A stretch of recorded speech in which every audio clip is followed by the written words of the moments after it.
more for this?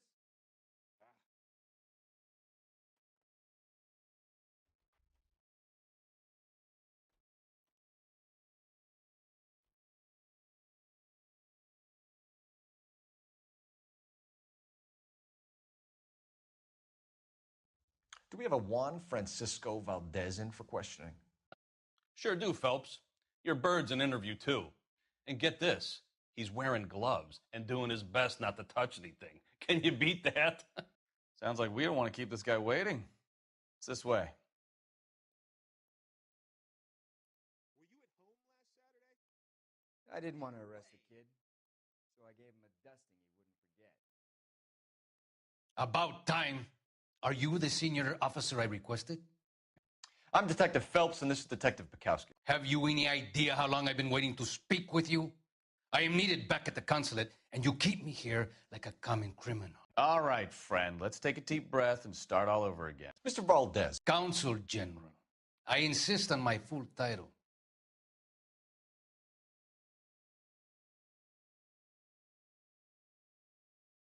Where did you purchase the car?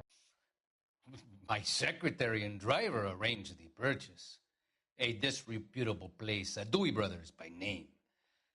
As soon as I can have it arranged, I will have my Hispano Suiza brought up from Buenos Aires.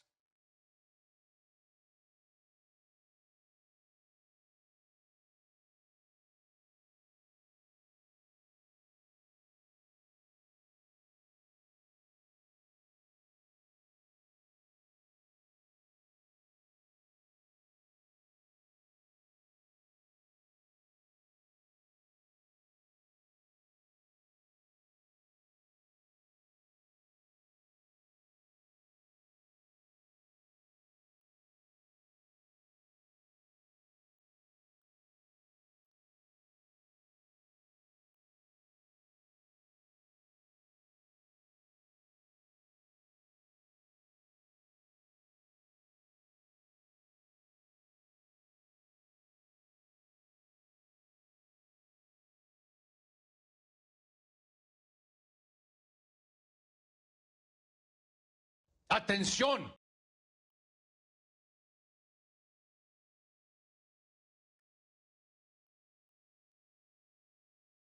You bought a Packard, Valdez? A snob like you doesn't drive an American car. I want answers, or I'll smack you around the teeth. William Dewey offered me a substantial bribe to make a purchase at his establishment. It is not unusual to make this kind of transaction in the civil service. Don't tell that to the Argentine taxpayers.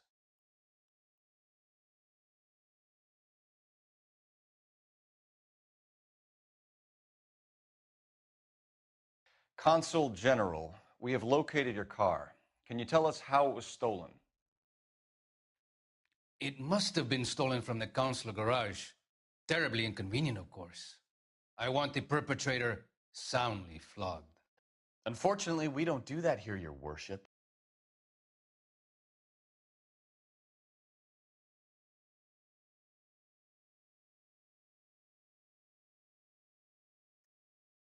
I think you know who stole the car and why they stole it, Valdez. How dare you! If I was a younger man, I would demand satisfaction. And what evidence do you have that links me to the thief?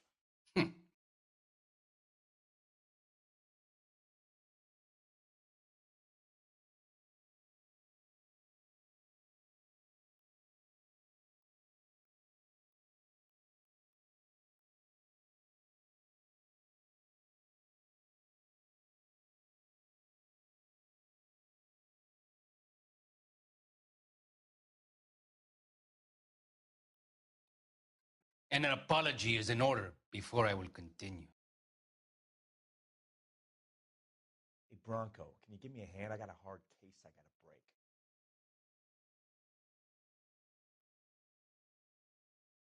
Can you get me a coffee?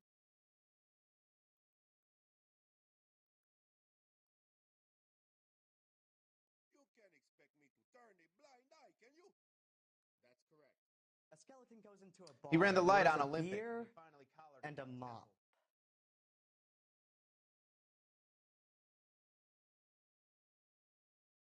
This guy must have escaped from the loony bin.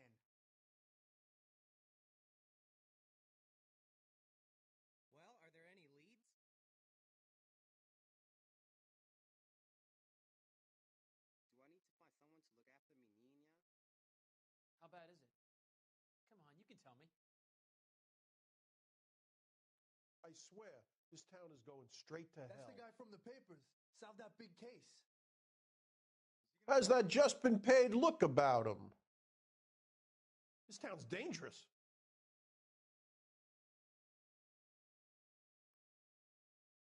Am I gonna get out of here tonight?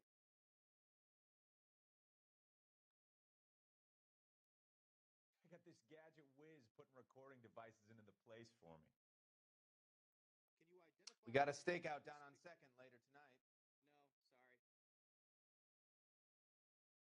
I just wish he'd hurry up and propose already.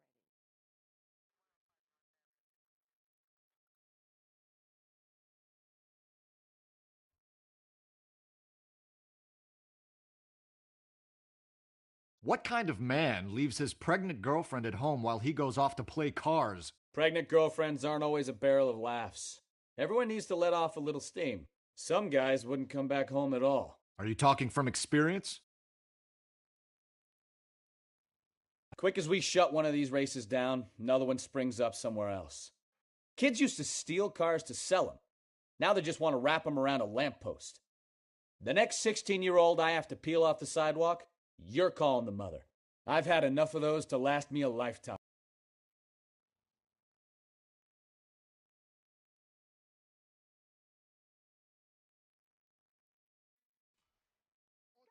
You know, this isn't a tank, Phelps.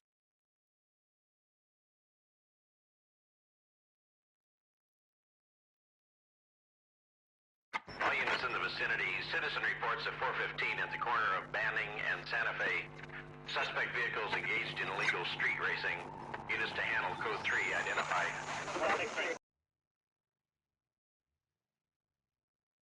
There's the red Ford. That's Delgado right there.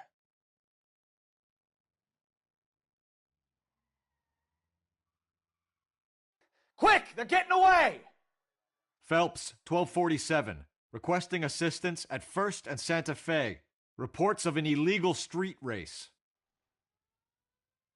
Stay on Delgado. I'm gonna find you!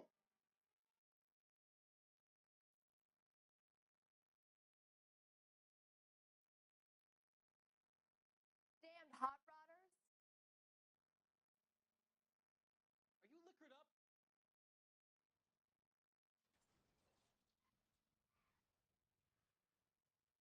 Whoops! Delgado is our boy. Forget the others. He's getting away. You're gonna lose him. Oh my gosh.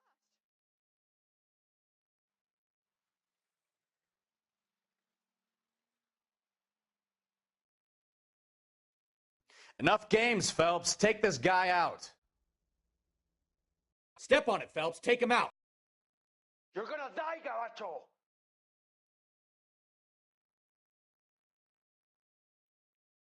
Lay into his wheel arches. Come on.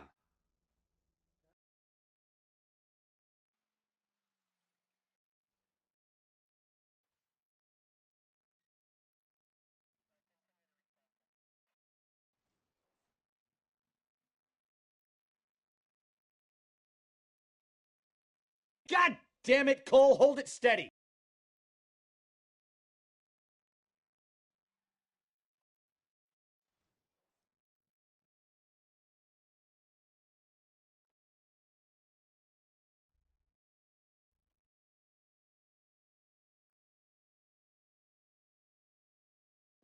Gabriel Delgado, you're under arrest for Grand Theft Auto. Fuck you, puto. You should speak to the maricon. Valdez, I showed him. Now who's the man? I should have burned his fucking car.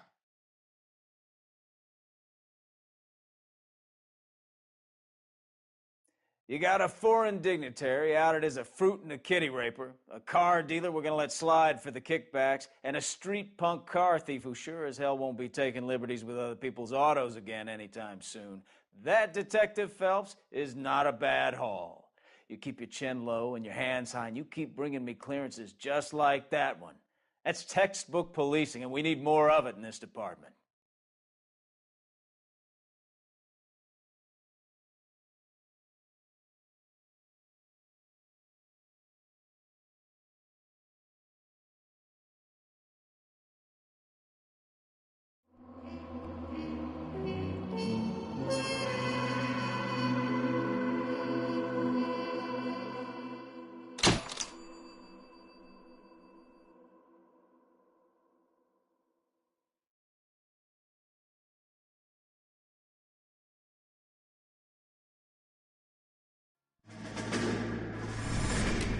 You have any plans for weekend Liberty, Jack? My sisters have been working in Los Angeles in a bomber factory. They're coming down to visit.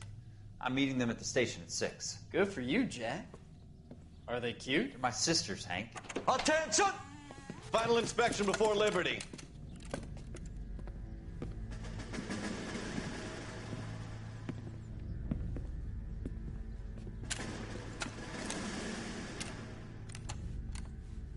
Good job, Kelso.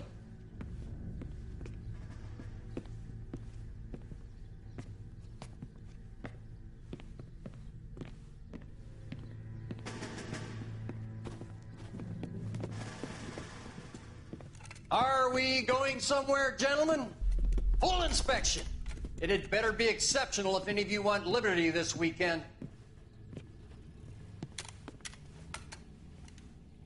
Kelso, this carbine. The bore is dirty. No, it isn't. Are you arguing with me, Kelso? Do what you need to do, Sergeant. You know the bore is immaculate. Weekend liberty canceled. 2-day field drill. Clean this rifle. No. Do you know the penalty for insubordination, Kelso? Jack, don't do it. Forget him, Hank. He doesn't have what it takes. Are you two finished? Are you going to clean this rifle? No, Sergeant. Cole is right. I'm going to stop playing games and join a rifle company and fight the real enemy.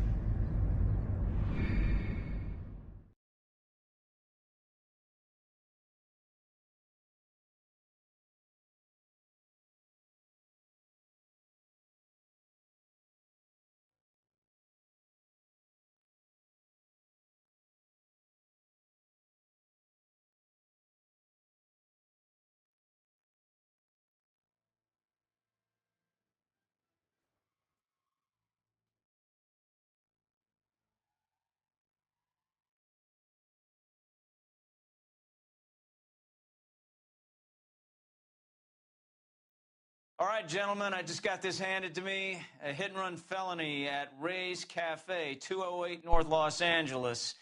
Got a patrolman on site. The coroner's on his way. Get down there, see if you can find any witnesses who can put a make on the car. I want to make homicide. I mean, you know you've made it if you got that desk. I need a drink. I got the goddamn jitters again.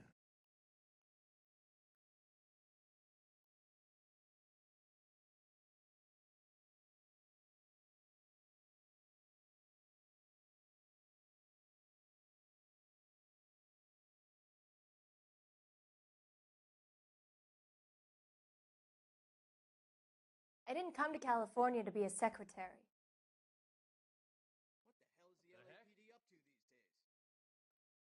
Isn't he the cop they've been talking about on the radio? And he still confessed. Guy gave his wife a tap. I said all's fair in love and war.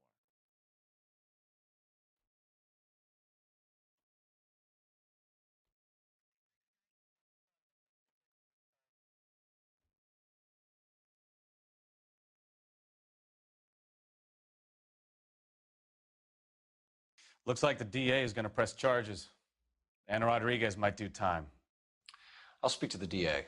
She suffered enough. I don't know, Cole. She's an easy make, and the DA likes convictions. I'll convince him to let it go.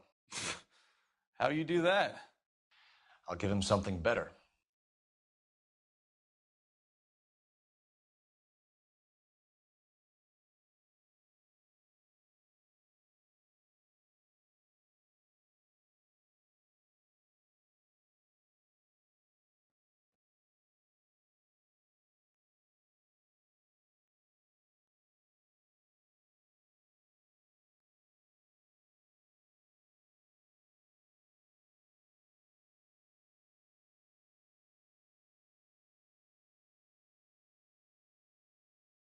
Detectives, over here.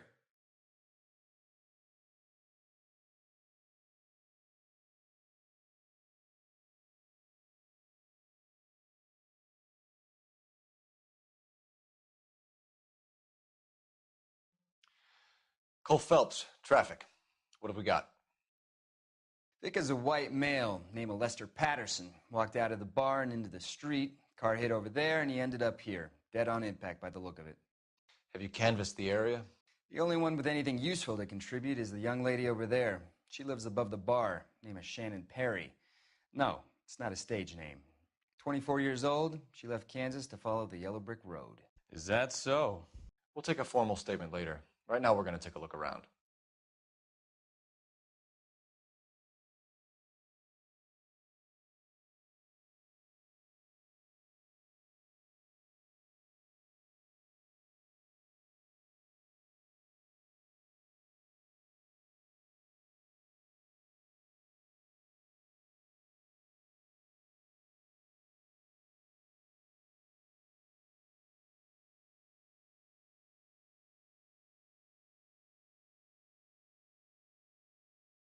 Interesting.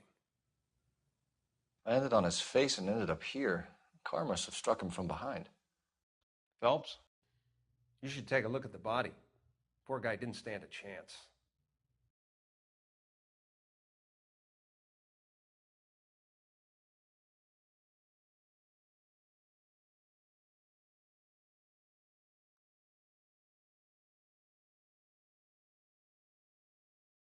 Patterson has life insurance.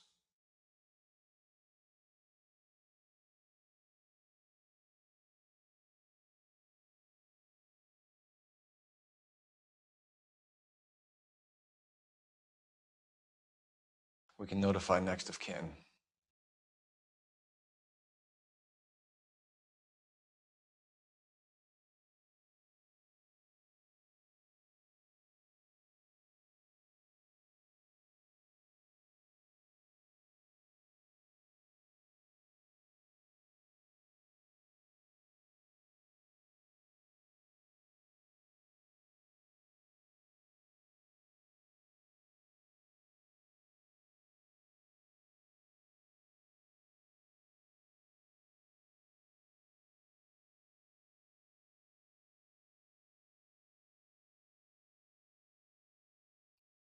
What have you got on the victim? From all reports, he was intoxicated at the time of the accident. I'll know how intoxicated once I've done the autopsy. Looking him over now, I'd say he died on impact. What about the chest wound? Isn't that inconsistent? Very common in auto injuries. Look for a car with a prominent hood ornament. Those things are killers.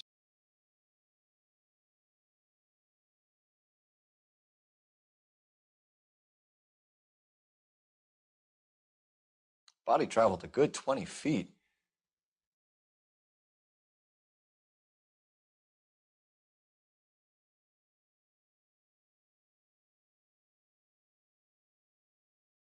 This blood is a long way from the body. The car must have been going like a bat out of hell.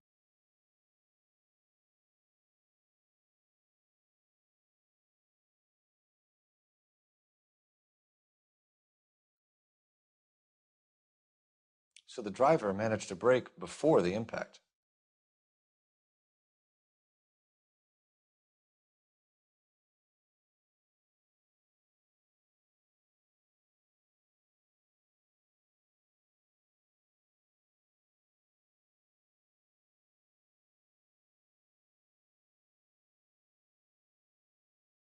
Careful where you're stepping, Phelps. I don't come down to the station house and tap dance on your desk.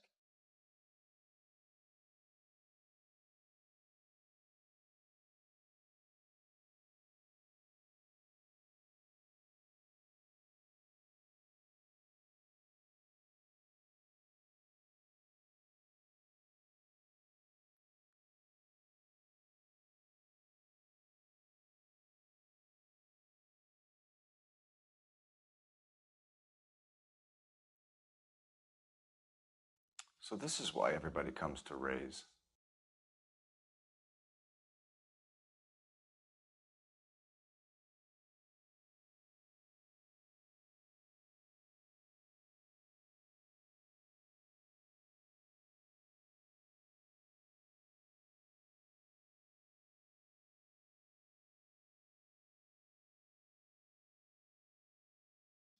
I'm Detective Phelps of the LAPD. How can I help, Detective? Your name would be a good start. Dudley Lynch. Hired help. I run the place when the owner ain't around. Where is the owner? He stepped out. Somebody had to take Lorna, Mrs. Patterson, home.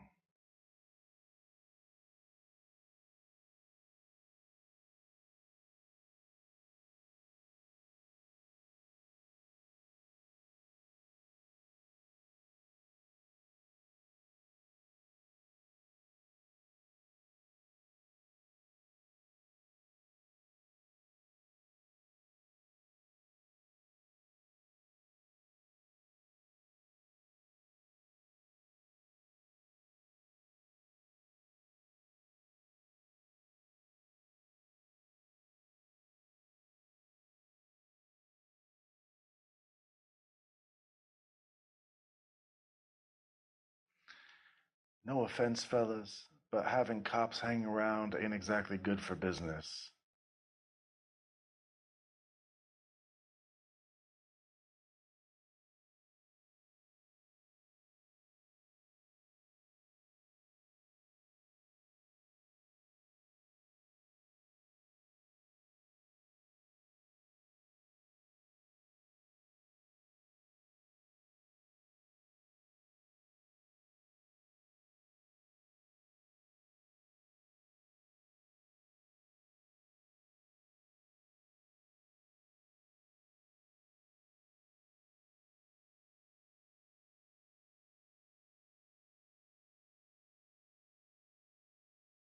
What can you tell me about the accident?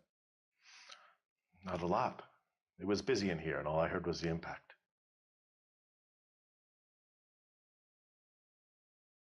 So what was he doing outside? It's against licensing regulations to drink on the sidewalk. Lester and Lorna were having a fight. The owner made him take it outside. It was pretty ugly.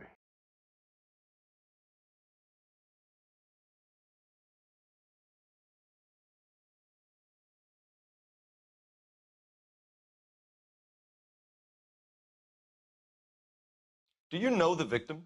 Yeah. Lester Patterson. He's a regular here, or he was.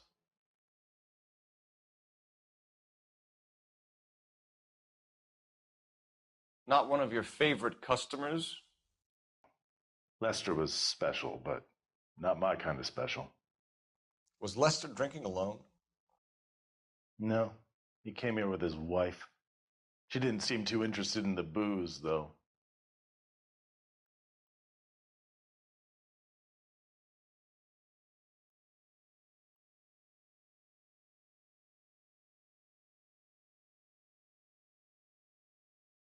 She's all yours, Detective. Miss Perry? Yes? I'm Detective Phelps. This is my partner, Detective Bukowski.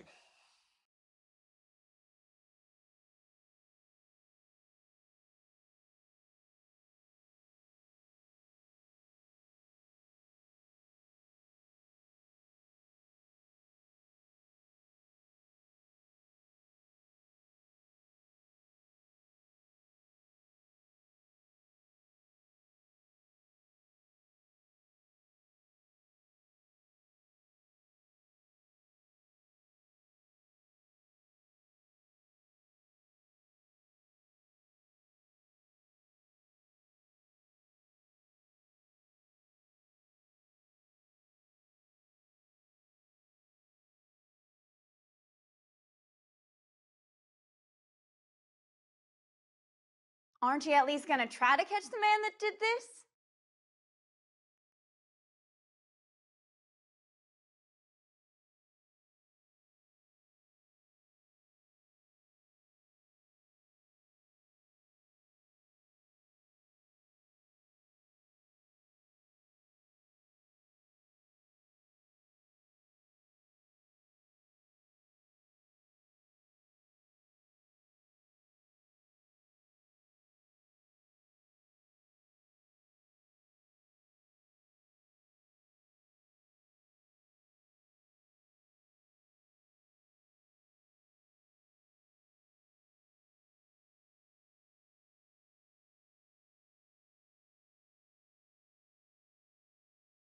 Aren't you at least gonna try to catch the man that did this?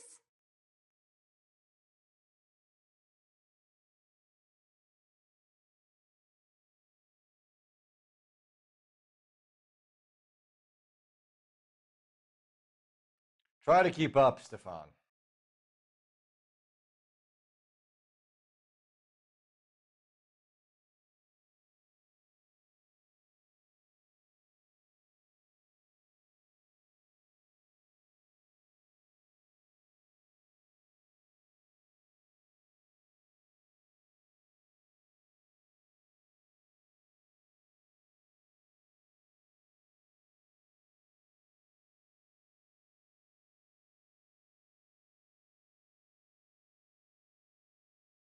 Can you tell us what happened?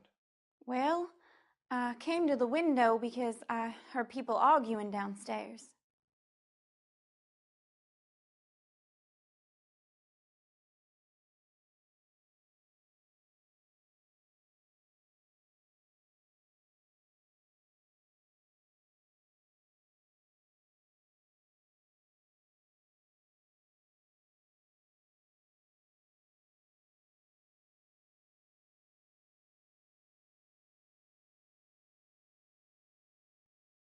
You're already at the window.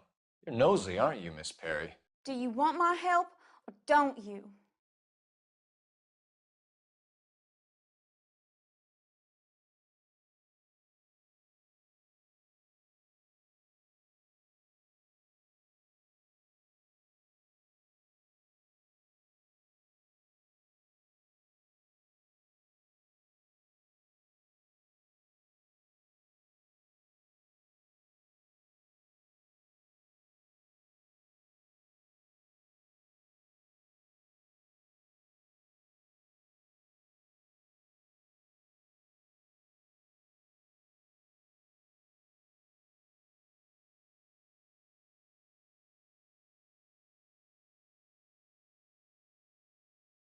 Aren't you at least going to try to catch the man that did this?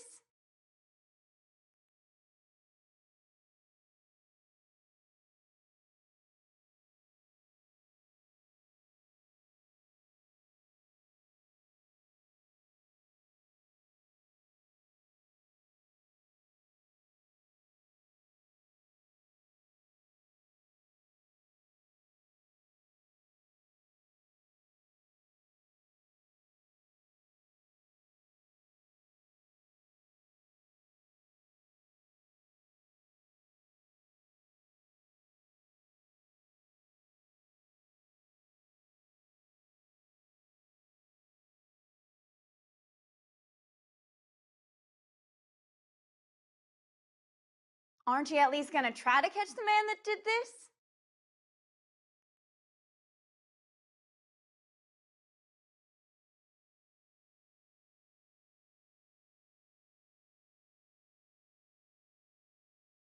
What kind of car was it? A dark red Lincoln Continental. Did you see the license plate? Only the first 3 letters, I'm afraid. 3C8. Tell me more about the argument you heard. Well, there were 2 voices. A man and a woman, that's all.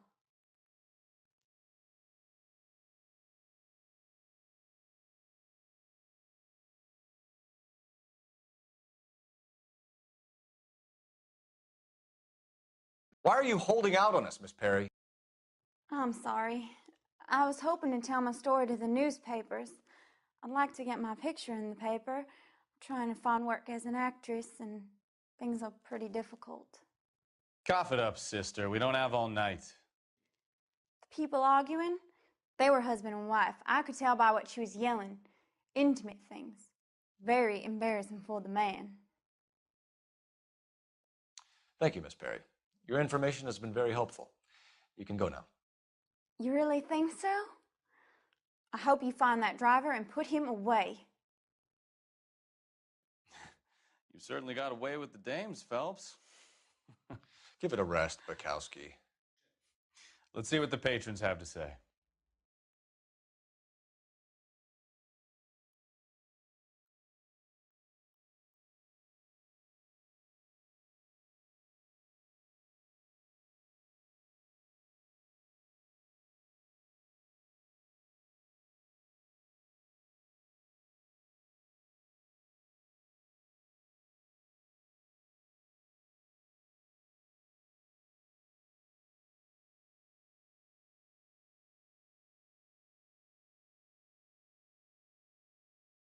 I'm here all day. You want information, I'm your guy.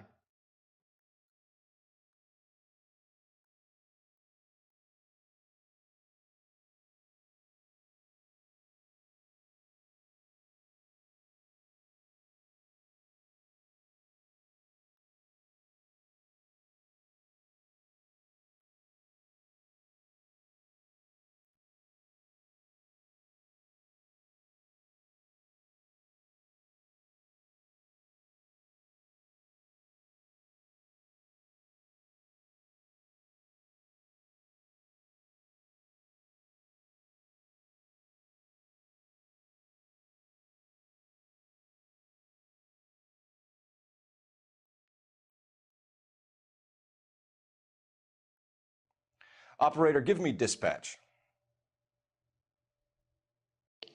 Putting you through now. Phelps, badge 1247. How could I help, Detective? I need to run a partial license plate, 3 Charles 8. Cross-check possible Lincoln owners. Suspect vehicle is a red Lincoln Continental. Just a moment, Detective. Only one possible make on that license. Registered to a William Shelton, 738 West Temple Street. Thanks for your help. Looks like we caught a break on this one.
I got friends who work at the Examiner.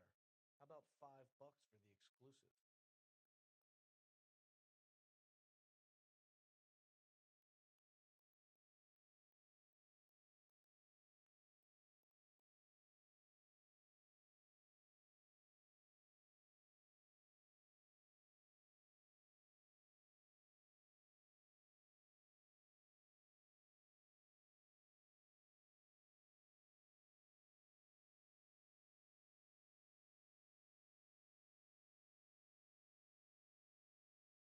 The only reason some people get lost in thought is because it's unfamiliar territory.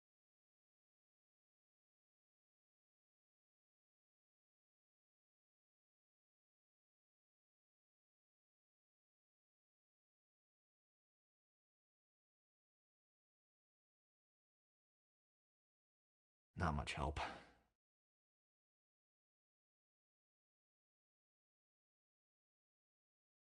This doesn't pertain to the case.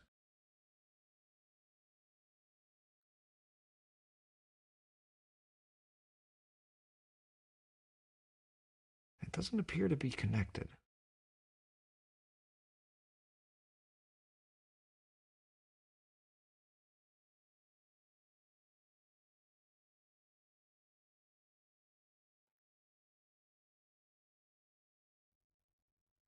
A knife covered in blood. Could be a steak knife. This is a hit-and-run case, Phelps. Anyone could have thrown away a kitchen knife. In any case, we'll want tech services to scrub the alleyway before they bag the knife.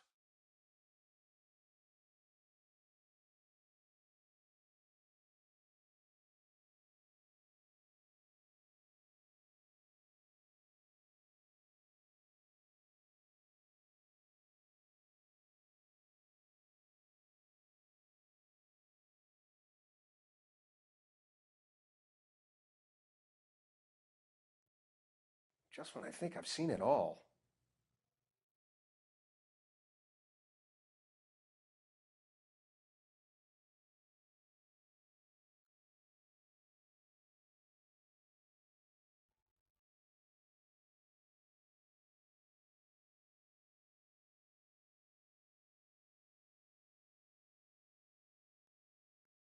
Courtney, come in.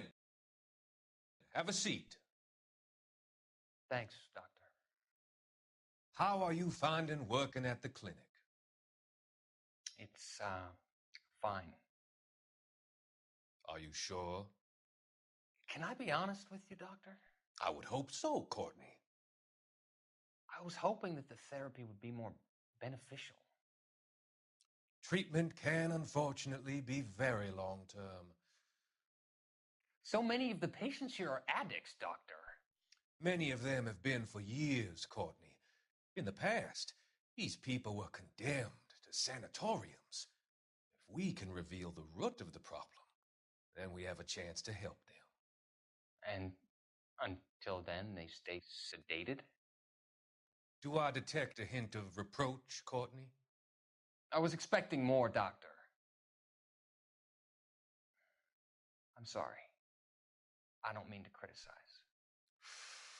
Part of being a physician, Courtney, is learning to be patient.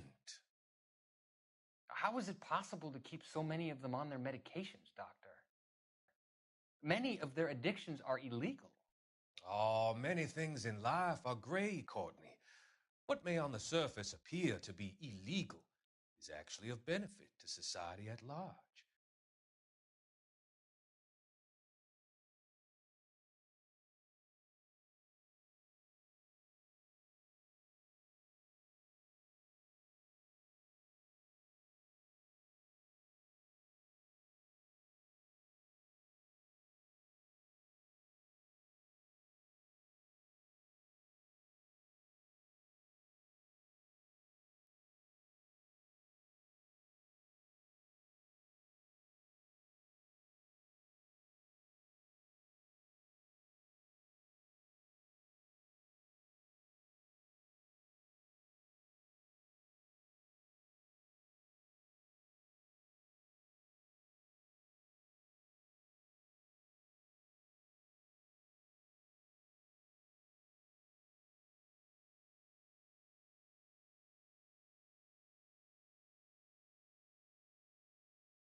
No offense, fellas, but having cops hanging around ain't exactly good for business.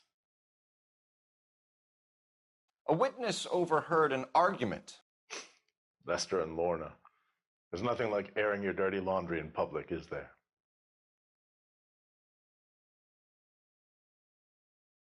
Why was Lorna Pattison in such a hurry to leave? What is going on here? Lorna was pretty upset, so Leroy took her home. Lorna and Leroy are close. They've been talking about opening a new bar. Leroy? Leroy Sabo, the owner.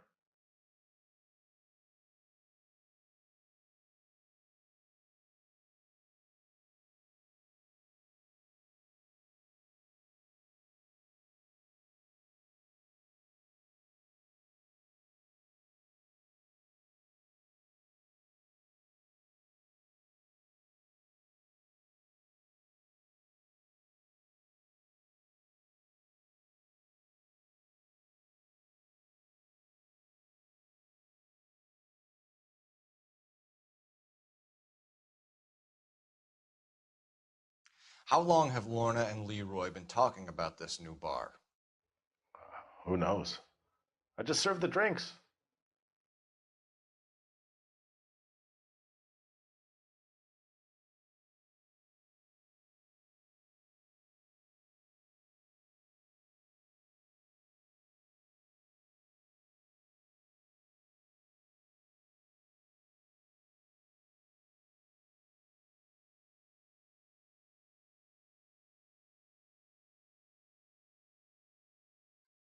You must have heard something. Leroy plays his cards close to his chest. Thanks for your help, Lynch. I'm going to need you to sign a statement with the patrolman. Sure, no problem. You get anything out of the regulars? They weren't giving too much away. They liked watching Lester and Lorna go a few rounds every other day. And Lester was a fan of the love tap.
So the wife was there when it happened, but then left the scene. You're right. That's pretty unusual behavior. She could be in shock. I saw some people do some strange things in the war after their buddies got hurt. Maybe. Maybe she doesn't give a fuck. According to the patrons, her old man was a piece of work. You don't think... Phelps, the guy was run over. So it worked out well for this broad. So what? Maybe she deserved to catch a break. Who knows? All units in the vicinity, see the security guard at 459 there now at 536 South Figueroa. Unit to handle code 2, identify.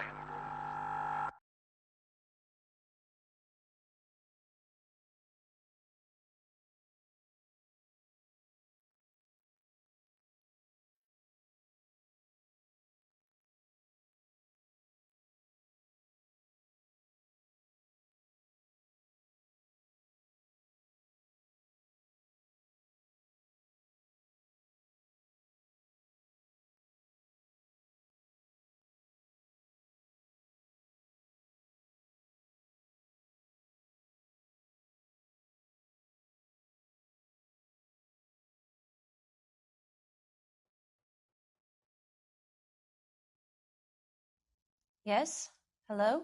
Mrs. Patterson. Is this about my husband? We're investigating the incident, ma'am. I see. Come in, won't you?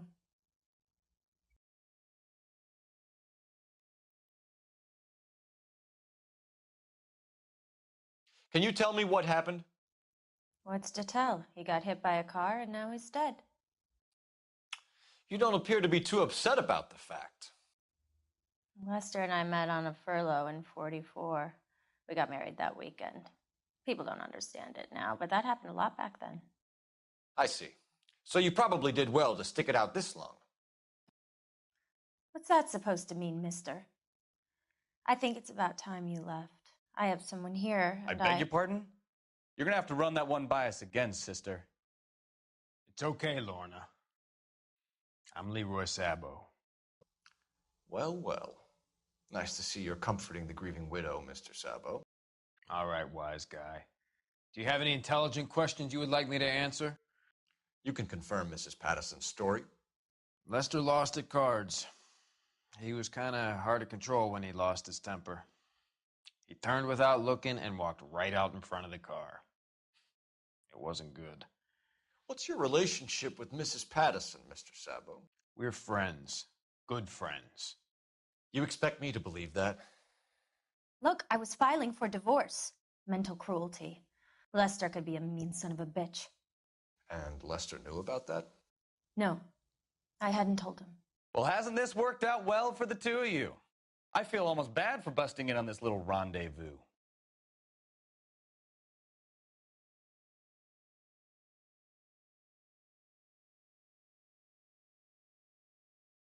How did the car come to hit Lester?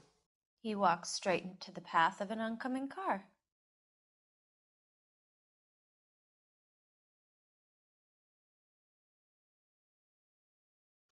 You expect me to believe that, Lorna. It's all very convenient. Gambling for Lester was like the needle for a hophead. He was yelling at me. He was yelling at the whole world. I kind of felt sorry for the driver. Poor guy had no chance. You were arguing in the bar and on the sidewalk? We were always arguing. So what?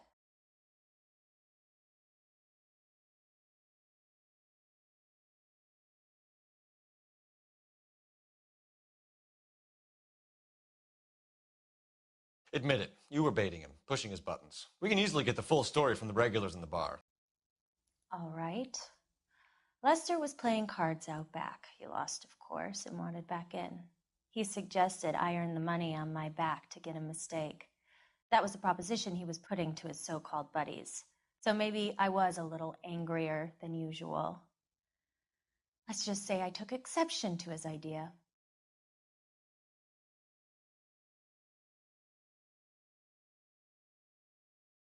The bartender said that you and Leroy were planning to go into business together. Can you explain how you'll get the money to do that? I have a little money saved away.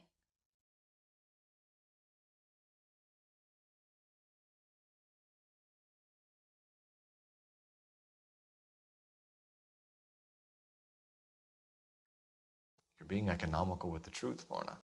You want to back that up, little man?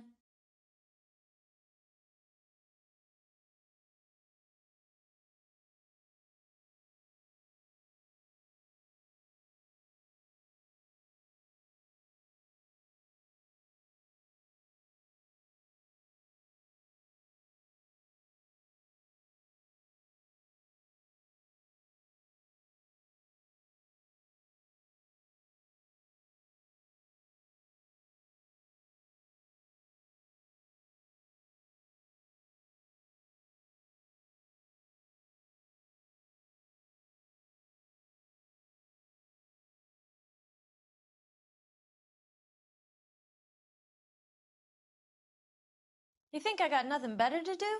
Beat it.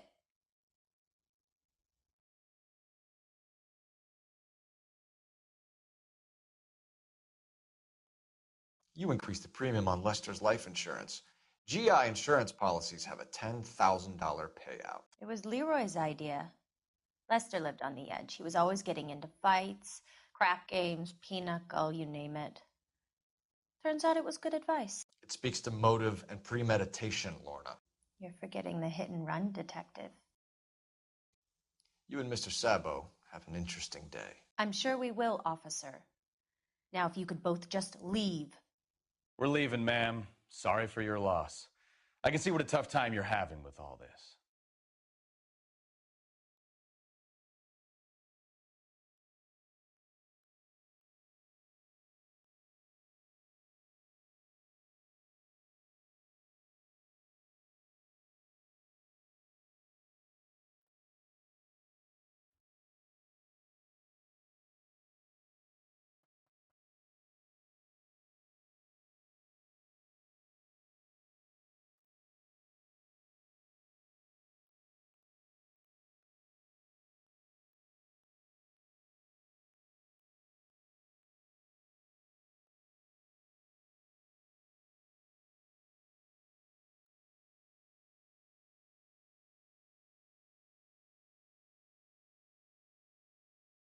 I don't think so. Doesn't look like anything.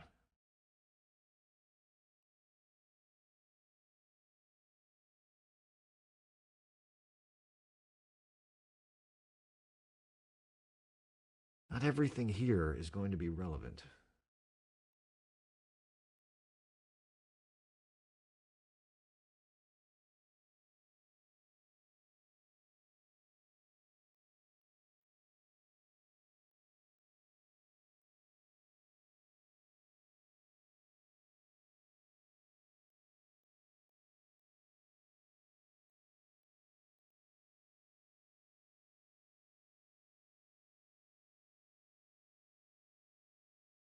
Not sure this means much.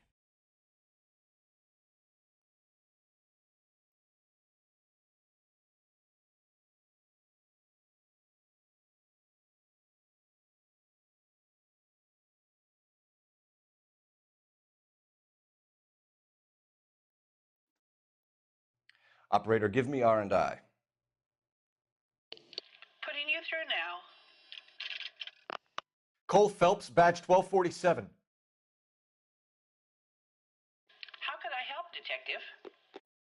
Messages for me, please. Just one detective from the coroner. Message reads, Phelps, see me at Central Morgue immediately. Results of the Pattison autopsy. Thanks.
That sure looks like a beauty.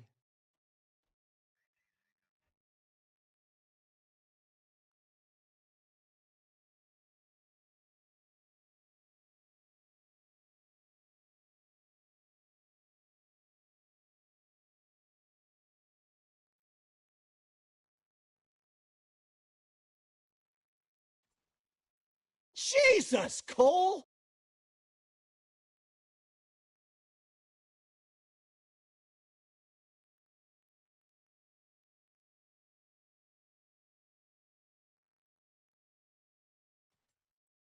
Open your eyes!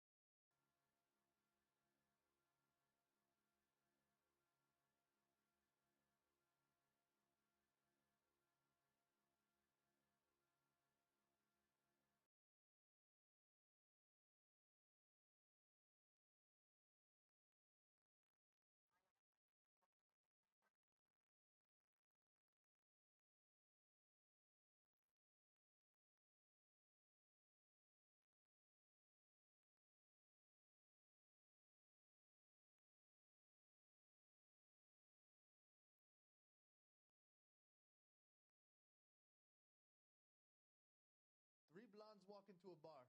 You think one of them would have seen it?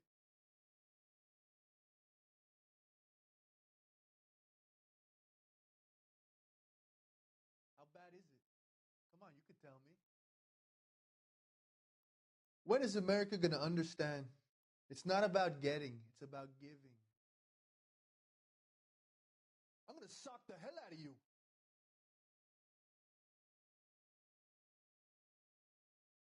What's the rush? We can put the driver in front of a judge in less than a week. You'd be making a big mistake. Run that by me again? The victim was dead before the car hit him. 2 puncture wounds to the right side of the thorax. Second puncture reached his heart. You're kidding me. Been doing this job 23 years, son. No one's ever laughed at one of my jokes. He was stabbed to death? Long, sharp knife. Length of a bayonet. We found a knife in the alleyway. Where is it now? Was it bagged? By Patrolman Kaplan. Perfect. I'll get you a definite match. Jesus, we got him. Murder 1. We were right there and they tried to stare us down. Now they'll both get the gas chamber. We have the knife, we have the coroner's report, and I bet we could roll Sabo as a witness. Let's bring her in.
We've spoken to the coroner, Mrs. Patterson. He confirmed your husband's cause of death. We'd like you to come downtown and answer some questions. It wasn't me. It was Leroy's idea. Leroy stabbed him. I had nothing to do with it. Where is Leroy now? He's in the bedroom. You're very good, Lorna. Put the gun down, Leroy.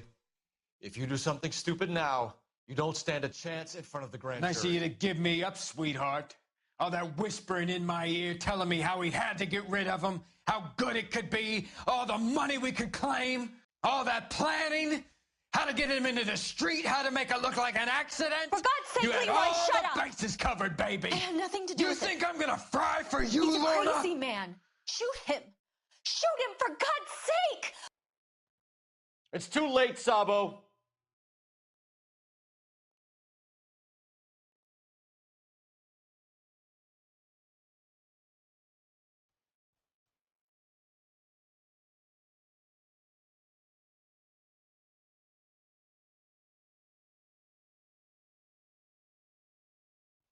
Sabo, stop or I will shoot!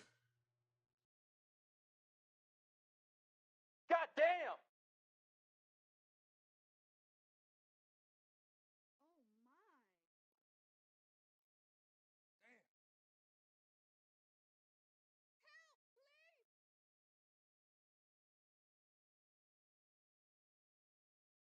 You come any closer and I will pull the trigger. Put the weapon down now!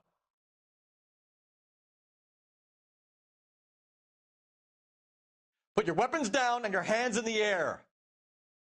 I'll do it. I swear to God I will. Help me!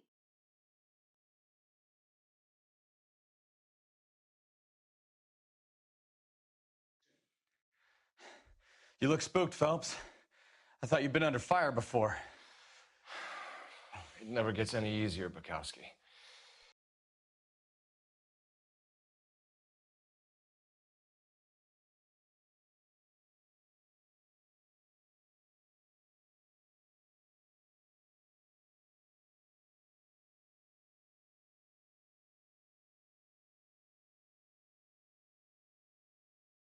So, I give you a hit and run.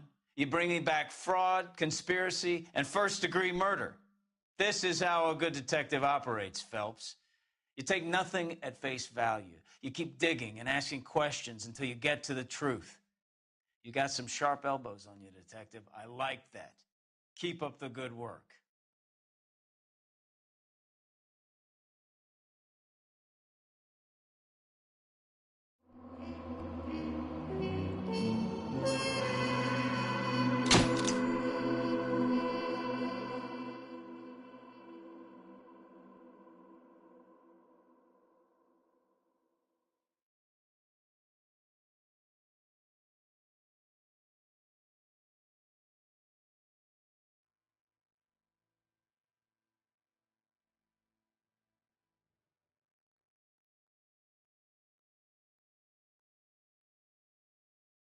Phelps, Bukowski.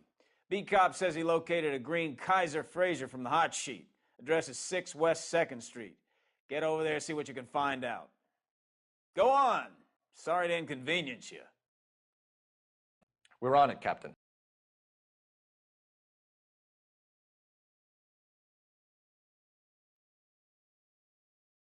I swear the more bent cars we bring in, the longer the hot sheet gets.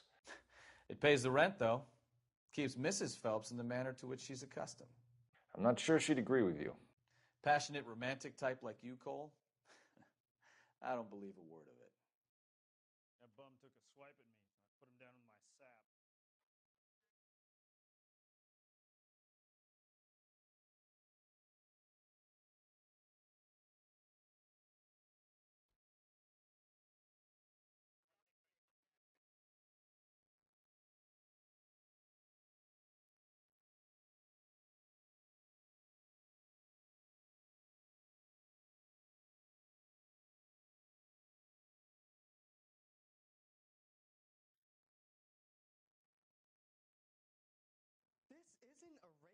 They're calling her the Dahlia now.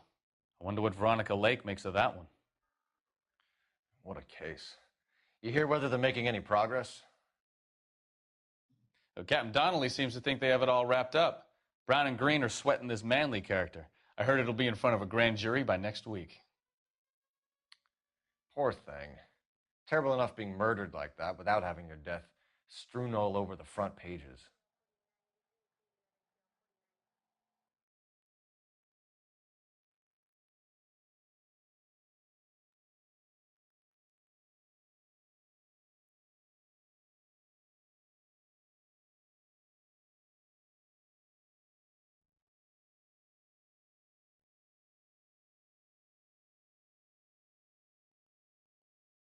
That's the car, Cole. Just pulling out of the drive. Get him. Remember, we need him healthy enough to answer questions. 1247, Detective Phelps, requesting immediate backup in pursuit of a stolen green Kaiser Frazer from 6 West 2nd Street.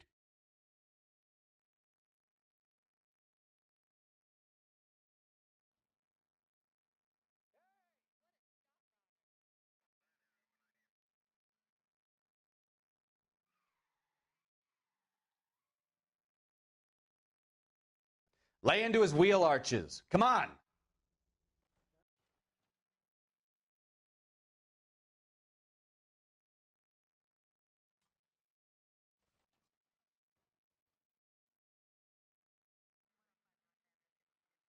Enough games, Phelps. Take this guy out.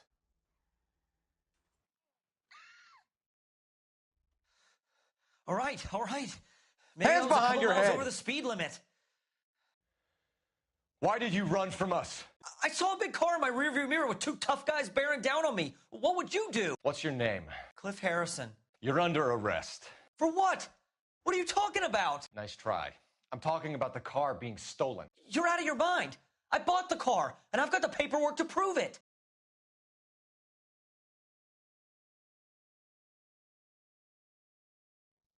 Looks like we'll have some questions for the people at Coombs Automotive.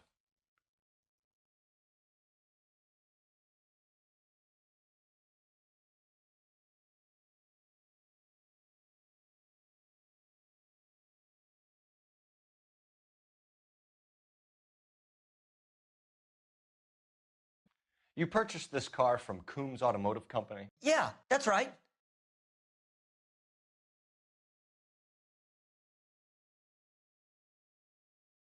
And the ownership papers? From the same place.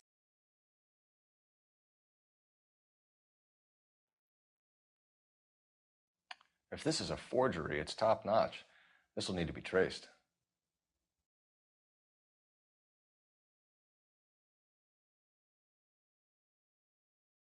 You have a criminal record, Mr. Harrison? No, nothing like that.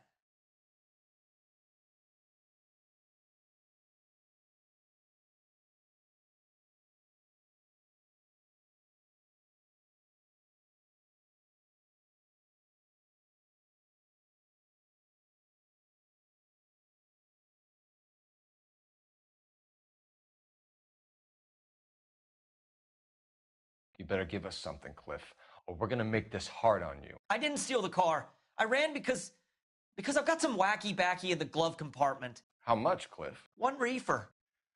We'll let it slide. You're in enough trouble. Who did you deal with at Coombs Automotive? The owner, Richard Coombs.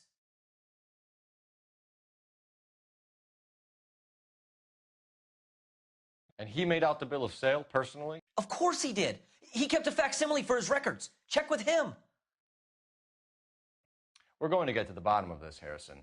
Until we do, you're going downtown. You gotta be kidding me. I'm getting arrested for buying a goddamn car? If everything is legit, Harrison, you'll be out soon. Until then, if I were you, I'd keep my mouth shut. Bag his possessions as evidence and have him arraigned for grand theft auto. Right, Detective. Do you know who my father is? We need to get to Coombs Auto and check out Harrison's story.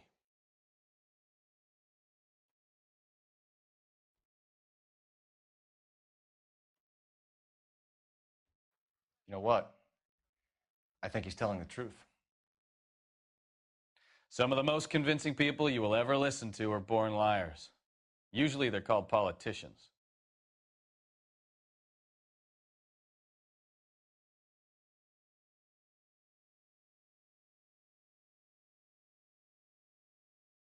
paperwork all looked above board, and he seemed like a clean-cut kid. Uh-huh.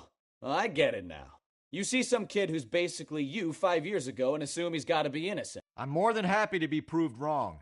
Hey, if he'd been black or Hispanic, you'd be singing a different tune.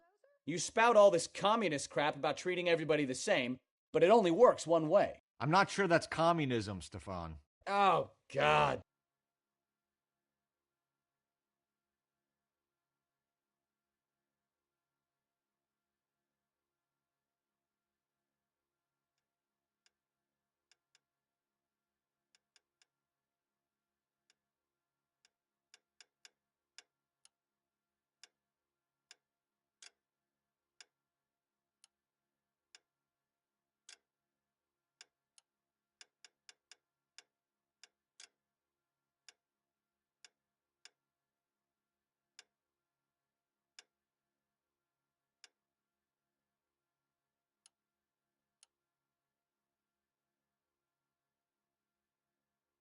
Please. Not another history lesson from the man who single-handedly won the war. Are you finished? Yes. I feel much better now.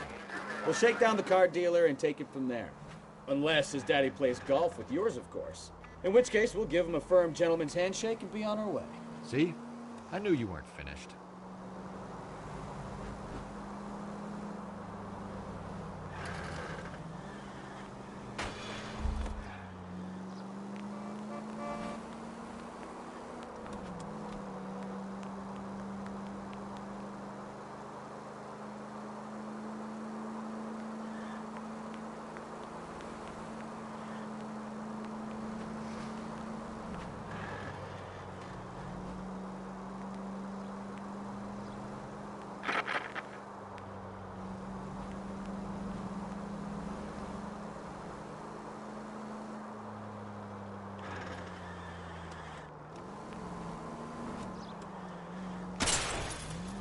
Look out!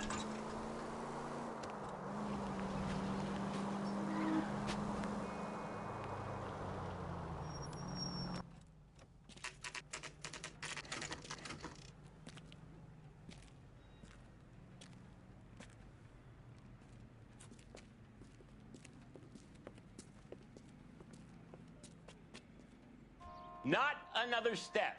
I have got a Buick Century sedan that would be absolutely perfect for you.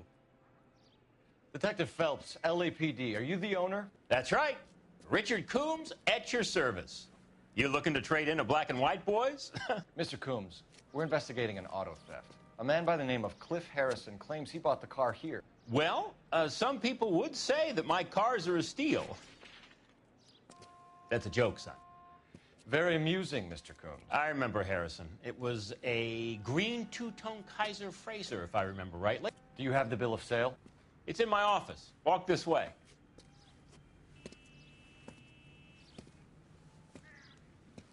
That's a joke, too, son. Phelps, you mind if I shoot this guy? He's getting on my nerves.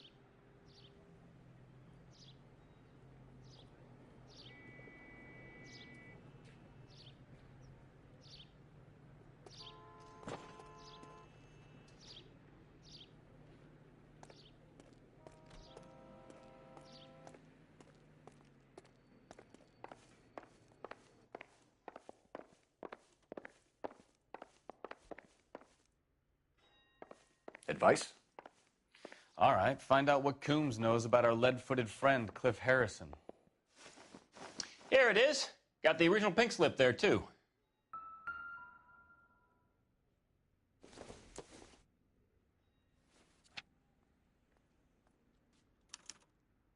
Gene Archer, 146 North Fremont Avenue.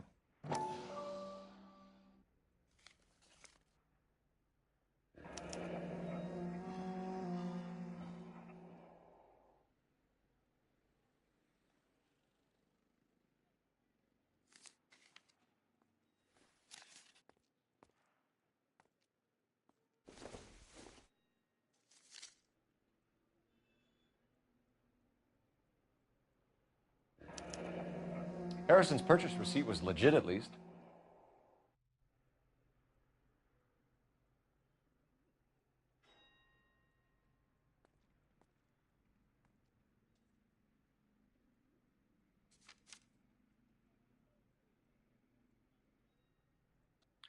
We have a couple of questions. All right, fellas, shoot.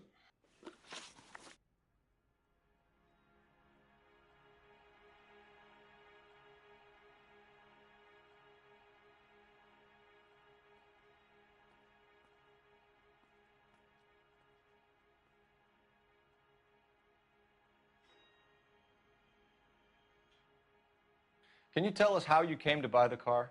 Girl just wandered in right off the street.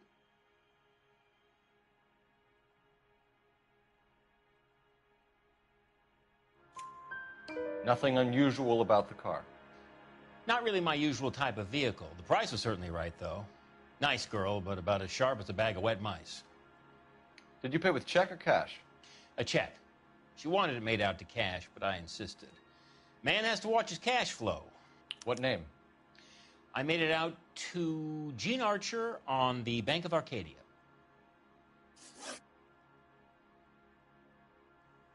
Can you describe this Gene Archer? Brunette, maybe 25, 26. Little on the plump side, but not bone ugly.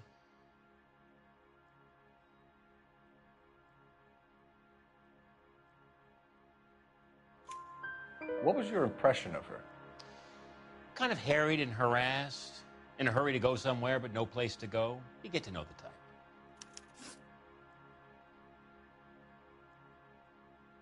Do you know anything about the company that prints these pink slips? Nope. Should I? It isn't exactly my business.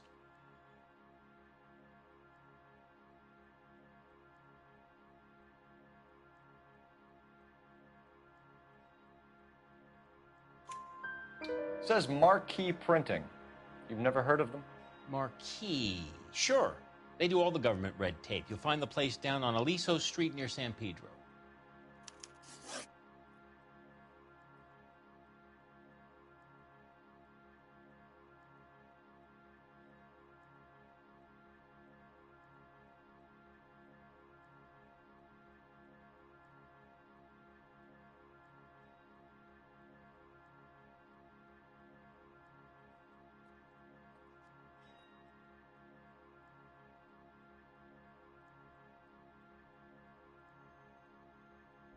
When exactly did you hand over the check, Mr. Combs? Close of play on Friday.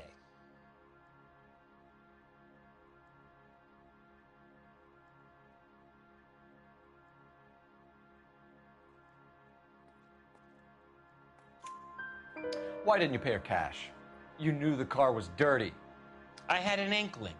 When people are in a hurry for money, always pay by check, son. Gives you a couple days to back out.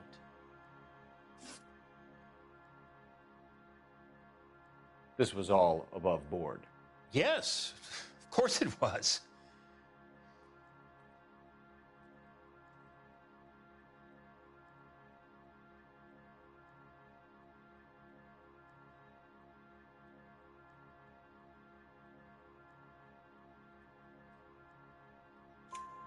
Did this look legitimate to you, Coombs? I'm in used cars, son, not bearer bonds. In my business, you don't look a gift horse in the mouth. Now don't come on all high and mighty with me if you want my help. Thanks for your help, Mr. Coombs. We need to continue the investigation. Hope you sort out your problem with Mr. Harrison. Go easy on him, son. Boy's about as sharp as a bowling ball. He's built too low. The fastballs fly over his head. Let me shoot this guy, please. You have a pleasant day, Mr. Coombs.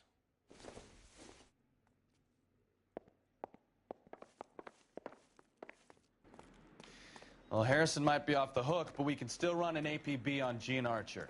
Get on the horn and call it in.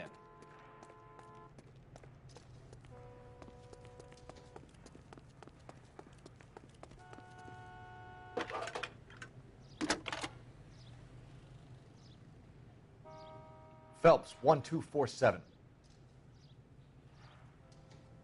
How could I help, Detective? Requesting an APB on Gene Archer, age approximately 25, on suspicion of Grand Theft Auto. I'll relay the information. Any messages? A James Velasco is being held at Central Station on suspicion of GTA. Possible link to the Harrison case. They're waiting on you to conduct the interview. Thanks, ma'am. Putting all those hoodlums in jail.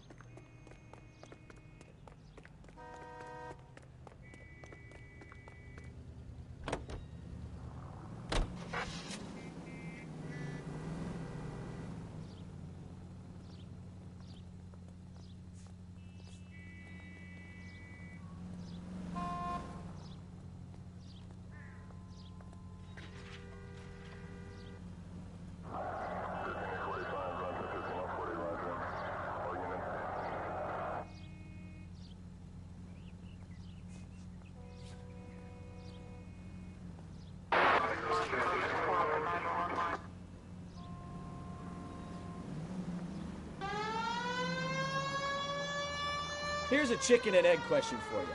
Do you think you have to be an asshole to sell cars? Or that selling cars turns you into an asshole? You've got it in for everyone today, haven't you? I've always got it in for car salesmen. Doesn't matter what day it is. And why do they always think they're comedians when they're about as funny as a heart attack? Maybe the more annoying they are, the quicker you sign on the dotted line, just to get the hell out of here.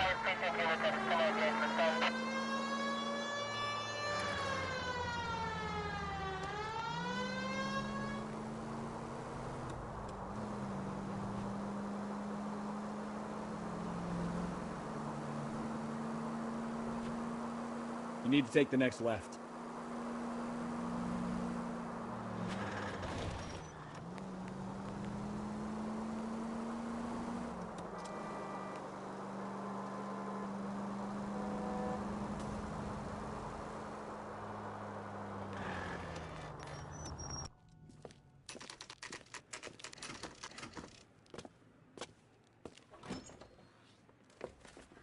Detectives, Velasco is prepped and ready in 2.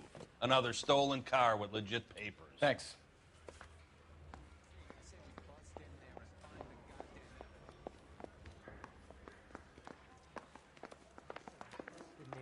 Find the goddamn evidence.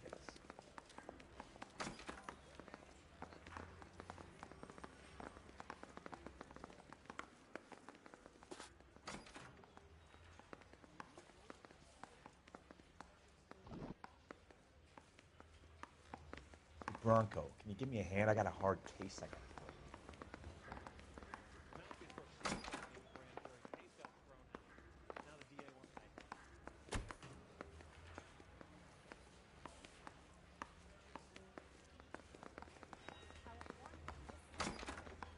Crummy bastard. James Velasco? I want a lawyer. It's my car and I got the proof right here. Take a look for yourself.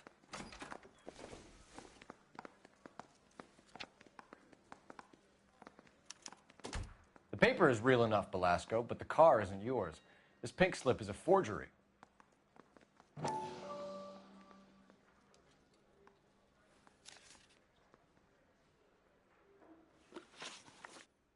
Where were you taking the car, James? Blow it off, greenhorn. You'll get nothing from me. You're a two-time loser. If you don't give me something, I'm going to ask the DA for the maximum. You're looking at 10 years, Velasco. Kiss your youth goodbye. I want a deal. Keep talking and we'll see what sort of deal you're worth. My job is to drive the cars out of state. Nevada, Arizona, sometimes New Mexico. With the paperwork they provide, it's normally a breeze.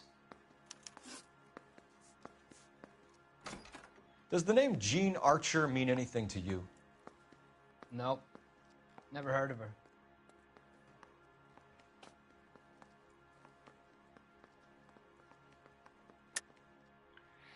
You're a liar, James. Say that again. I'm telling the truth. I don't know the broad.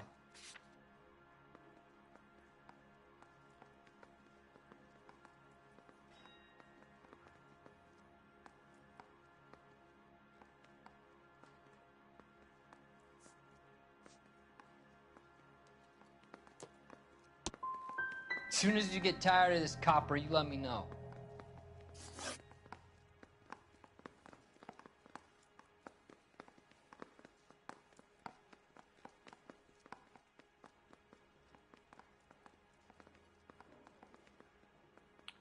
What happens to the cars once they cross over the state lines? I don't know. I just deliver them.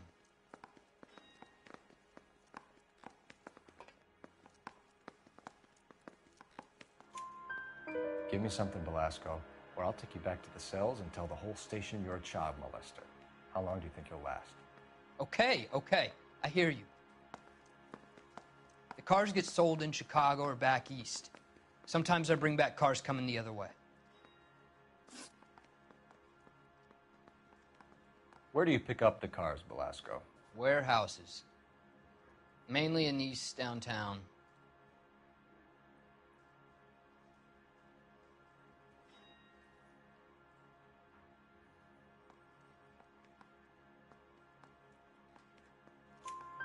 An address, Velasco. You want my help with the DA? Cough it up, now. A place on Industrial Street. I don't know the number. You're gonna help me out, right? Keep talking, kid, and we'll see what we can do. All right, James. We're going to check if this information is worth anything. And if it is, I need your help here, pal. If it is, then we'll know you're a man of your word, and so will the DA. You're Phelps, right? Yes, I am. Look, can we do this later? I'm in the middle of it. Ray Pinker. I'm with Technical Services. The pink slips are all real. Yes, we know that. There's only one company that prints them in California, the Marquee Printing Company. They've confirmed that the numbers are legitimate. You've checked them out? Sure. They're on Aliso Street, near the corner of San Pedro. The guy I spoke to was Lightval. Gordon Lightval. Here, I wrote it down. Thanks, Ray. This is a great lead. We'll get down there as soon as we can.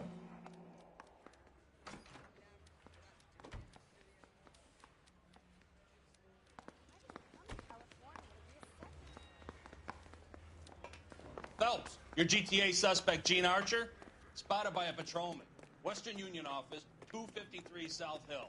Less than a minute away down the street if you run. Go! She won't hang around.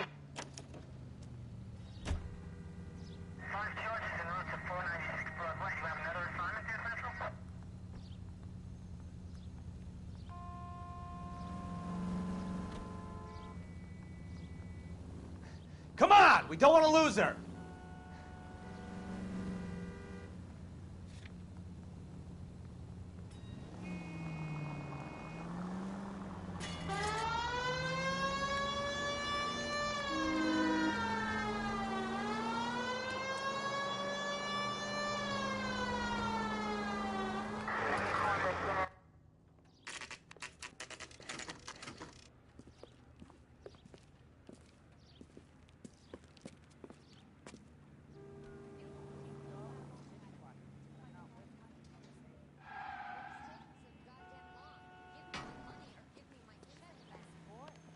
All those hoodlums in LAPD. jail. We'll take it from here. God damn it. Everyone's against me. Look, just let me get my money and get out of here, okay? You look sweet. How about giving a girl a break? That could be very nice. I'm afraid I can't do that, Miss Archer. Stefan, call for black and white. Just my luck to get the only hair sure cop in the LAPD.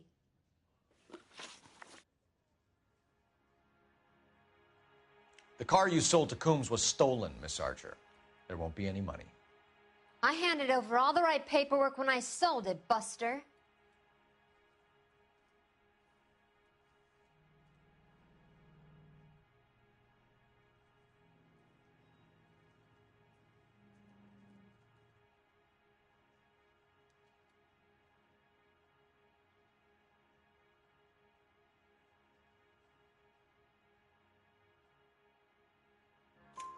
Gene, you've blown open the whole operation because you were dumb enough to try to sell one of the cars.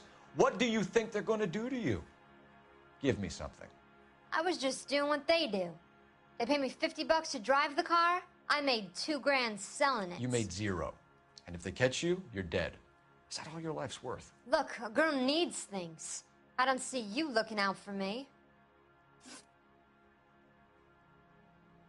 How long have you and Belasco been delivering cars? Who is James Belasco?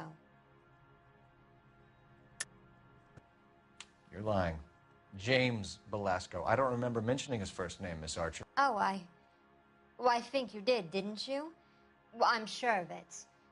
Anyway, I don't know him.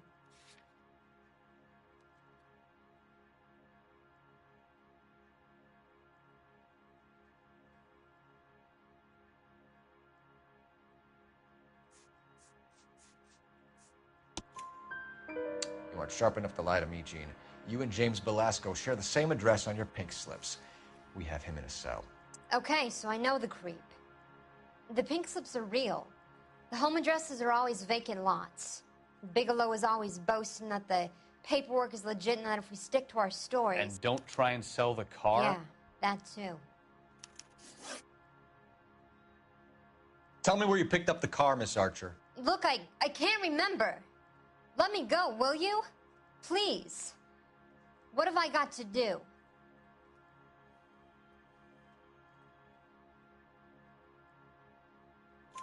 trying my patience here, Gene. I'll have the reporters down here and have your picture in all the papers. You'll have nowhere to run. All right already. I get the message. I pick up the cars from a guy named Bigelow. 58 Industrial Street. Big warehouse full of goons. Now you've got what you want. Can I go? Please? No, you sure can. We've got a car waiting outside for you. Some career advice, Gene. Get out of crime.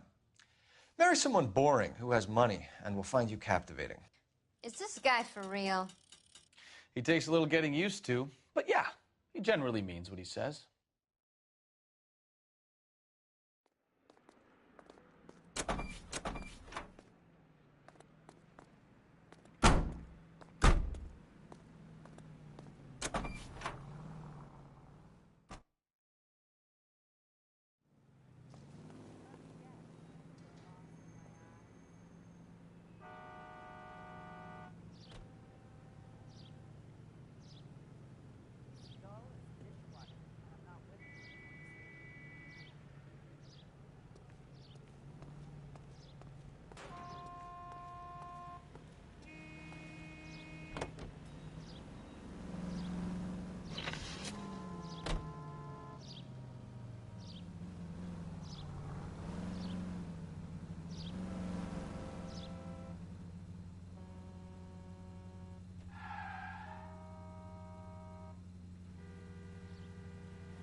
Someone ought to take him home.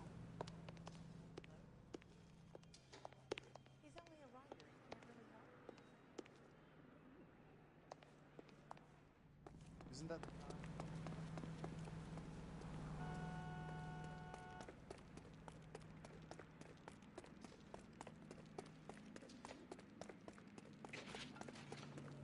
I survived the war.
You're a goddamn menace! Friendly girl. Used to getting her own way.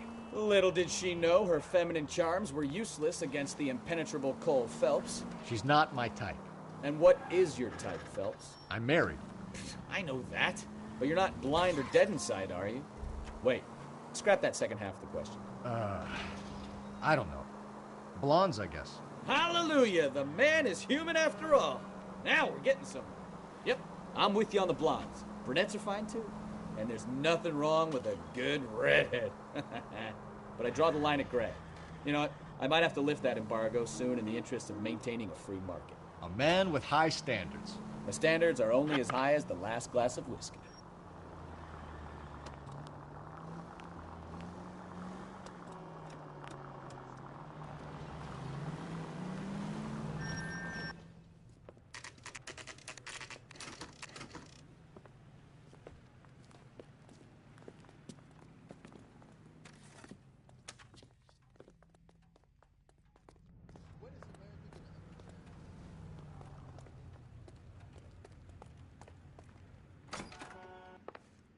And what can I do for you, gentlemen? I'm a traffic detective from Central Division. Who's in charge here? I am, Gordon Lightfall. What's this about? We understand that your company prints California vehicle titles. Yes, I have the government contract to print pink slips. Have done for some years. Have you had any goods or equipment stolen recently? We're running up against stolen cars with seemingly legitimate paperwork. Not recently. Have you ruled out forgery? There's no shortage of talented artists in this town. We'll keep it in mind.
I'm at a loss.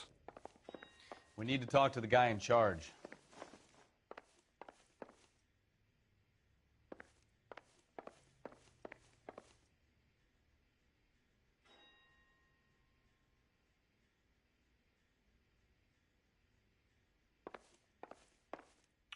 We have some questions for you, Mr. Lightfall.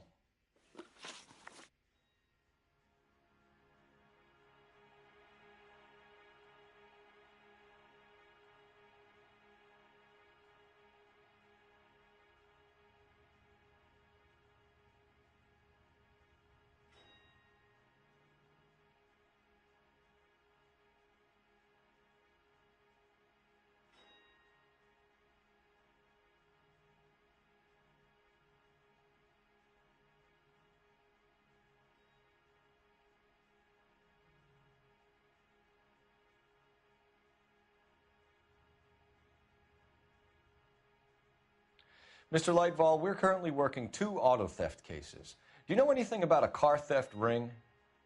Certainly not. Why would I get mixed up in a thing like that?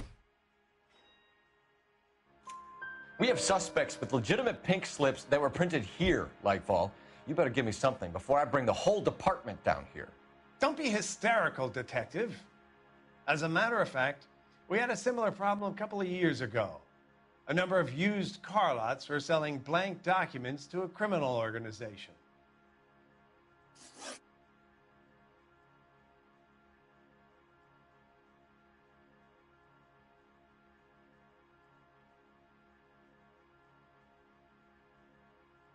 Do the names Cliff Harrison and James Belasco mean anything to you? No, they do not.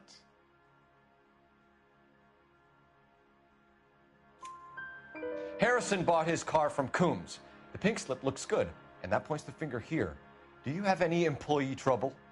No, I don't. They've all been carefully screened. Look, now that I think about it, the name Coombs sounds familiar. I think they may have been involved in stolen documents in the past.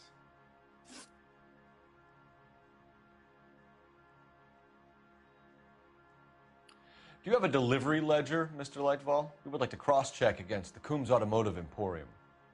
It's a little out of the ordinary, Detective. I'm not sure I can share those sorts of records.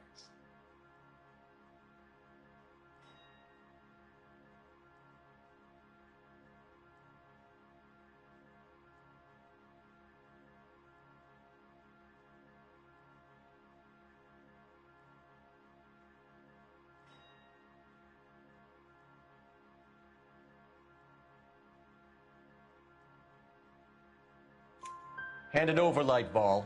You don't want us having bad thoughts about you, do you? Very well, but this really is irregular. Over here.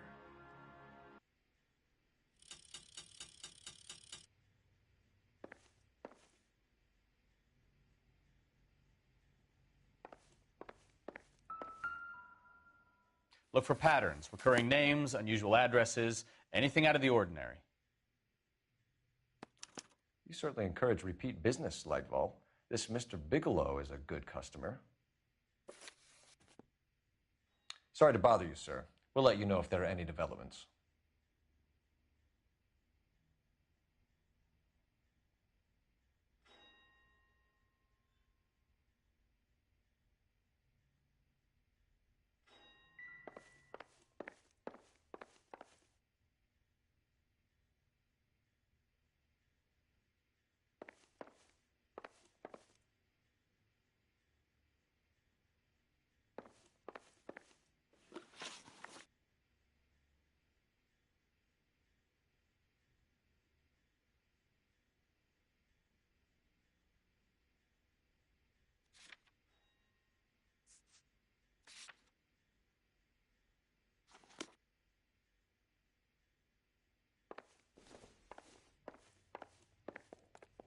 You coming, Stefan?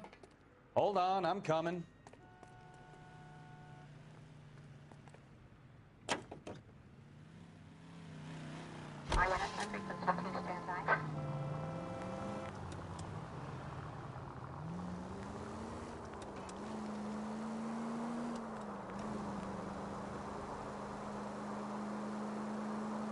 Continue to respond.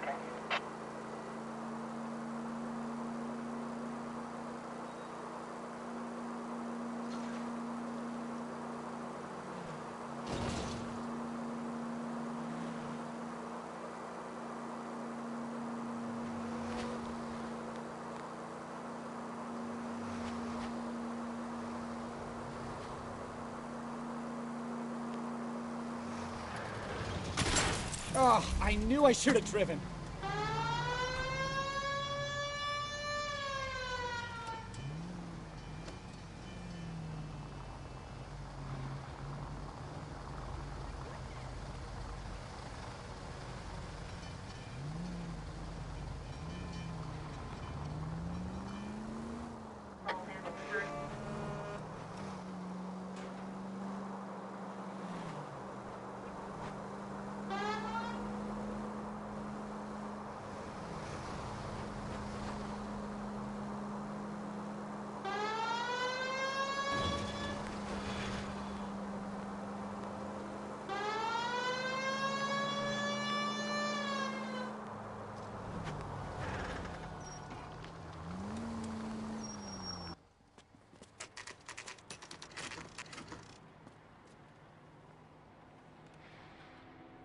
Call for a couple of black and whites.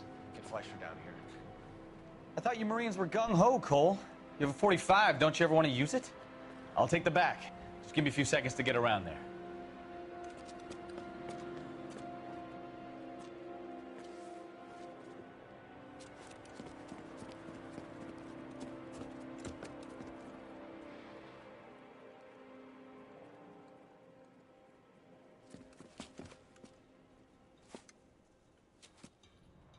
Cole Phelps, LAPD. All of you are coming downtown with me. Think so, huh? Look sharp, it's the cops. Reinforcements are on the way. Cease and desist.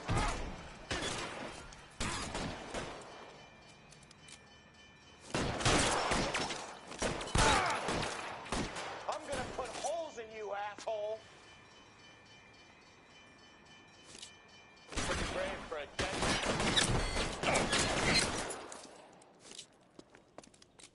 Let me see if I can put one between your eyes.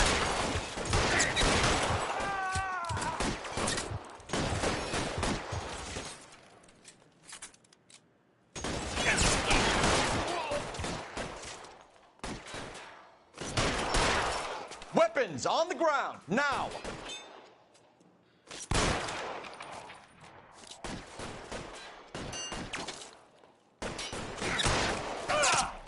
Keep moving!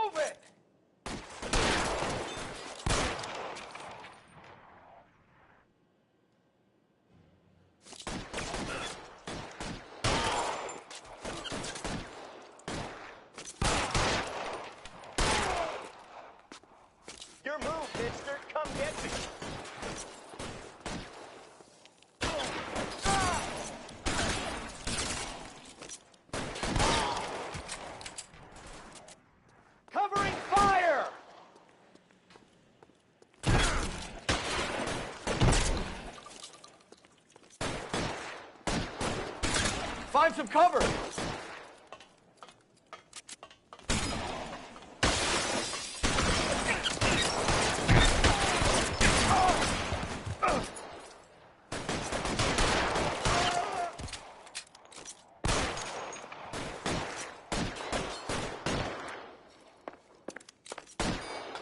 Can I get some cover here, for the love of God?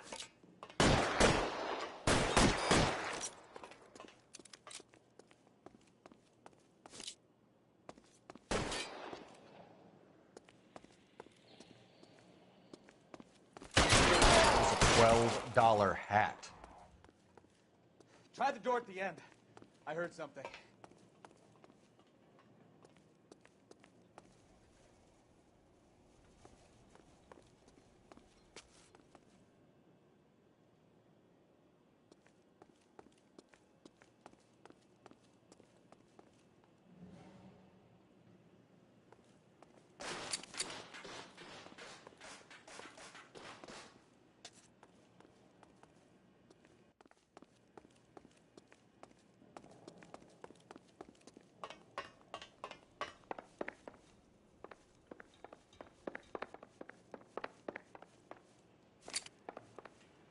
All right, don't shoot!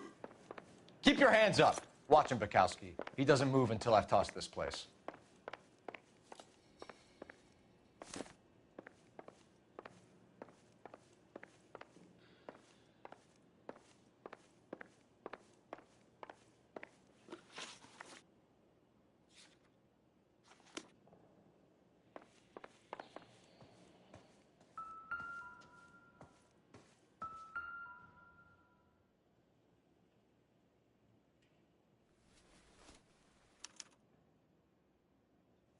Marquee Printing Company. There's nothing like going direct to the source.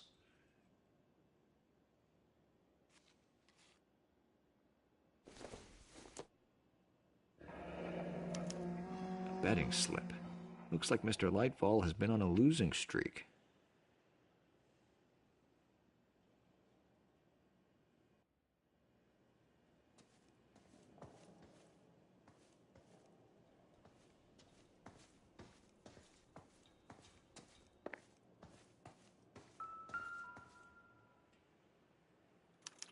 There are enough slips here to keep them stealing cars till Christmas. We've got a trail of pink slips and stolen cars that leads right to your door, Bigelow. You're in this up to your neck, but I don't think you're the man in charge. Make it easier on yourself. Give him up. I do work on cars for customers. You charge in here shooting up the place like it's the Ballad of Bulge. I can't give you anything. We know about marquee printing. You can make this easier on yourself by giving us your man on the inside. I sometimes repair cars and put them back on the road. I need a pink slip to resell them. There's no problem there.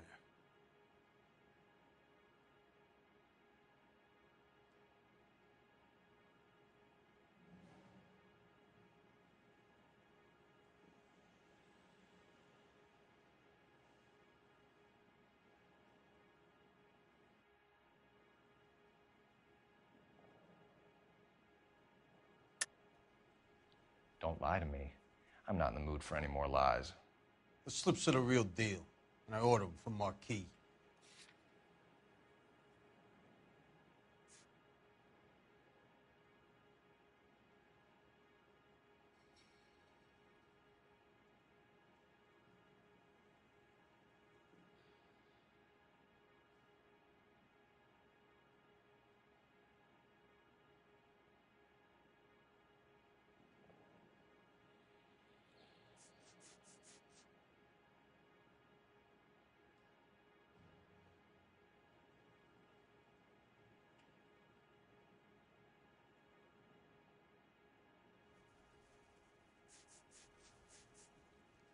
Spit it out, copper. I ain't got all day.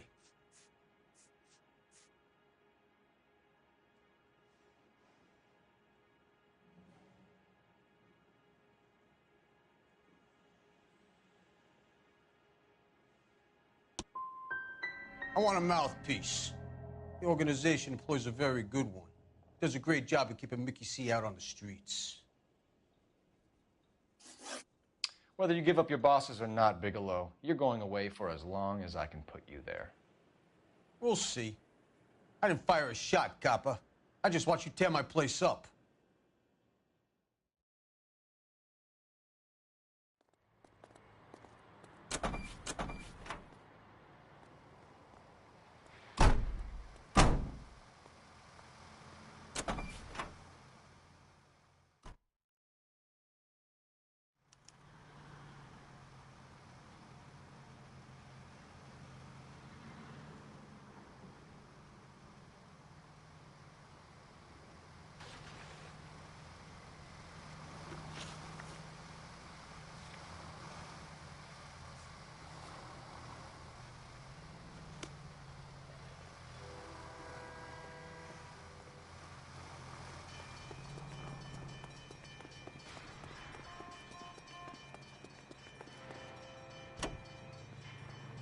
Officer needs help, 103 and view.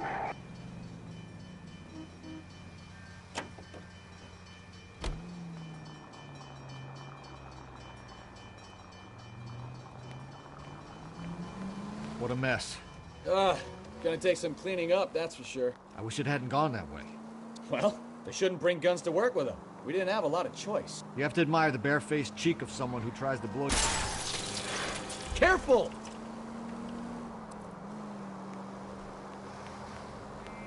You have to admire the barefaced cheek of someone who tries to blow your brains out one minute and pleads innocence the next. Yeah, especially when he's surrounded by evidence. But guys like Bigelow spend so much time convincing themselves that they're not doing anything wrong that they actually start to believe their own bullshit. They get sloppy. Bigelow, Lightval, all of them. If they hadn't, who knows how long they could have kept this racket going. Complacency or greed. It's always one of the two that brings them down.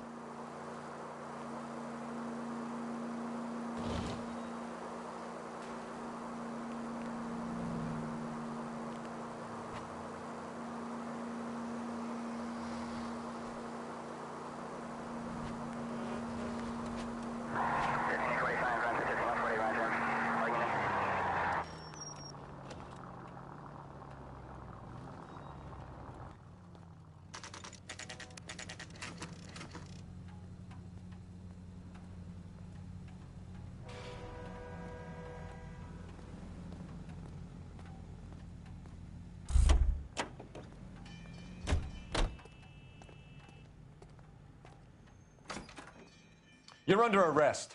You again? This harassment is starting to wear thin.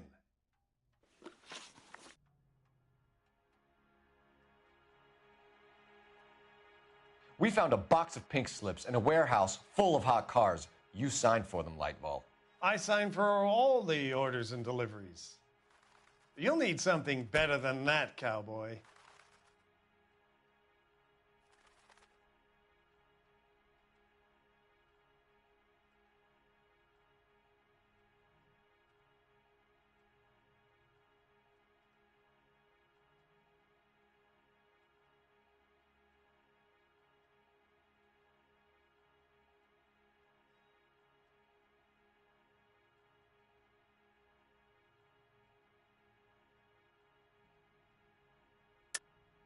Save it, Lightval.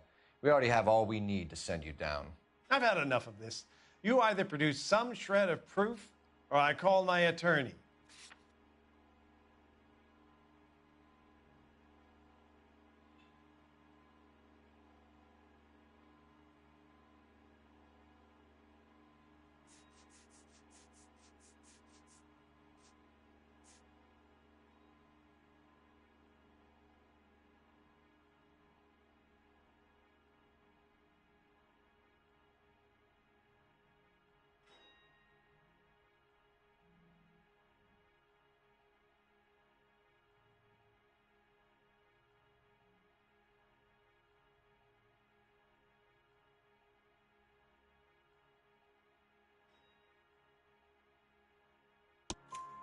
You're in the hole with the organization. We know about the debts, Lightval. I agree. I have a small problem. I'm prepared to help you in any way I can, Detective. I'll name names. I need you to keep this out of the paper. You need to shut up now, Lightval. Gordon Lightval, I'm charging you with conspiracy and fraud. Hands behind your back. The LAPD Central Traffic Division has today smashed a nationwide auto theft ring, writes crime correspondent, blah, blah, blah. Oh, here it is. Traffic squad detectives confronted a large group of armed thugs. After an exchange of gunfire, more than a dozen dead criminals were removed from the scene. The LAPD sustained no casualties. Damn fine work, Phelps. Now get out there and nail some more bad guys, will you? I want to finish reading this.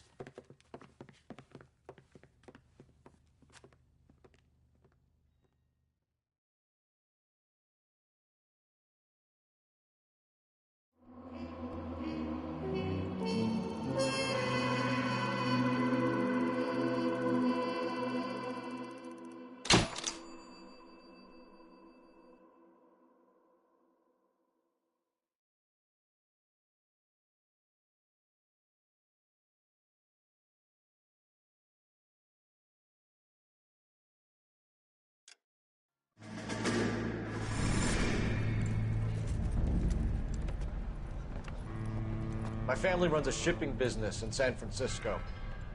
We used to have 2 ships a week to Tokyo. We've been in shipping for 2 generations, Hank. I've never been on a voyage anywhere. I feel like Odysseus in the beginning of his journey. The Odyssey took 10 years, Cole. This is the American century. America can rule the world after we win this war. We need to stay alive, Cole.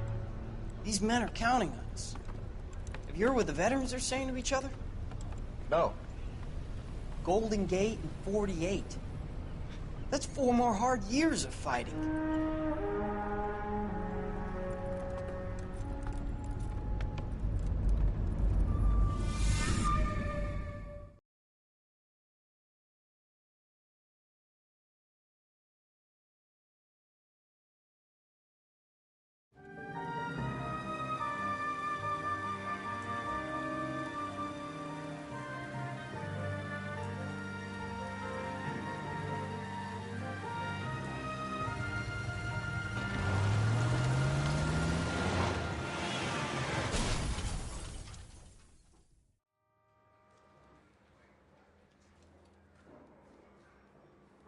Phelps, Bukowski, you have a new case. 2 women, possible drink drive. How is that a case?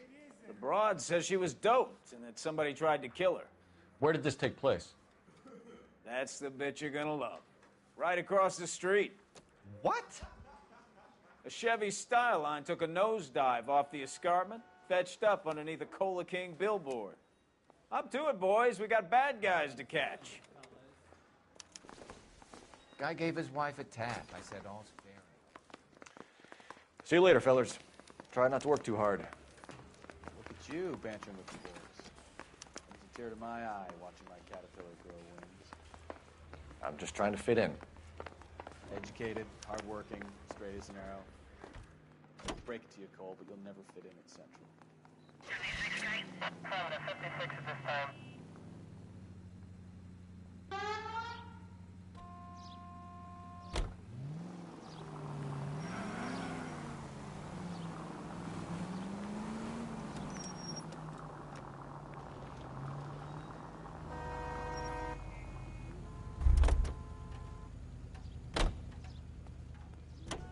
They've been talking about on the radio?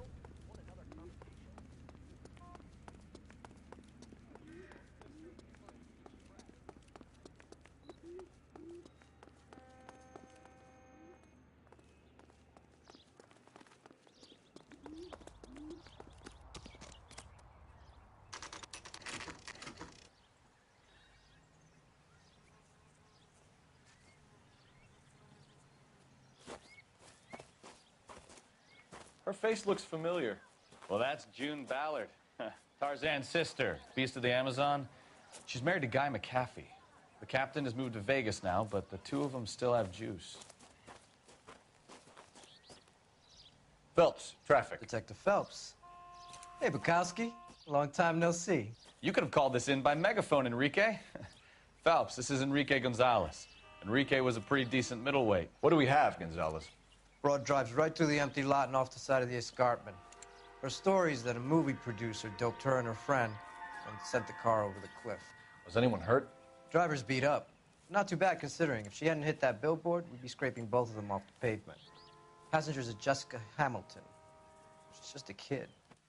She's pretty knocked around. Kid gonna be all right? I think so. They've taken her to central receiving. If you want to take a look around, I can stall the ambulance. Thanks. Do that. One more thing. Watch out for the driver. She cuts rough.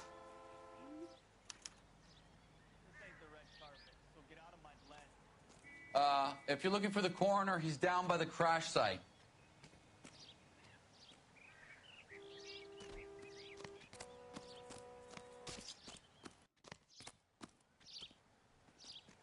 Mrs. McAfee, we would like to ask you a few questions, if that's okay. I prefer to use my maiden name, June Ballard.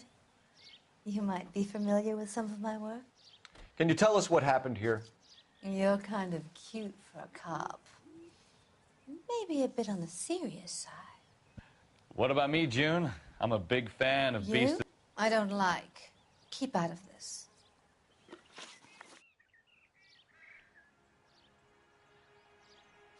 You were giving me a thorough going over. I was just starting to enjoy it. This is a big scene, Phelps. We need to get our bearings. Let's go see the coroner.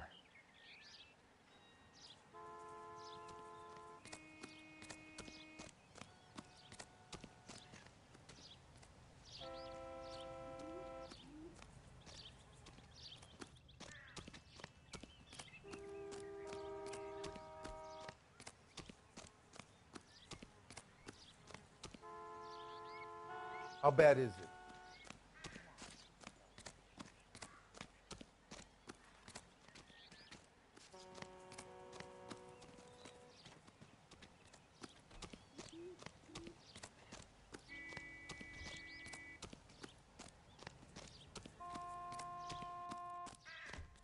You'll want to see this, Phelps. There, laid out on the trunk. And that isn't even the best part.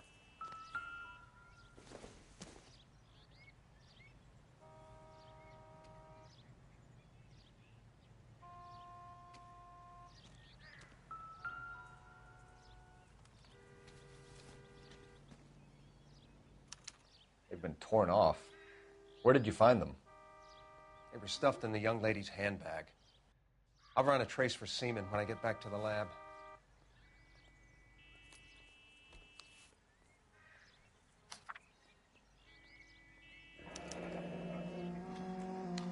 She's a long way from home.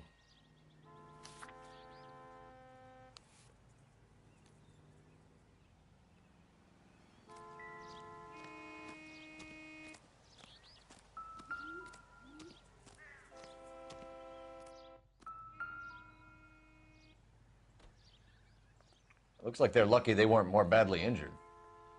Must have been unconscious. Being relaxed tends to lessen the soft tissue damage.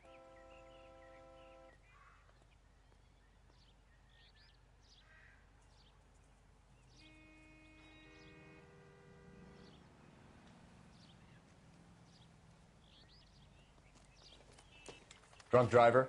Maybe not. How so? Well, a head I found without a body piqued my interest. See what you think. Alas, poor Yorick, I knew him, Horatio. Is it real? No. I think it's supposed to be a replica of an Indian shrunken head. It's some kind of curio or movie prop. See the casting marks? What's it made from?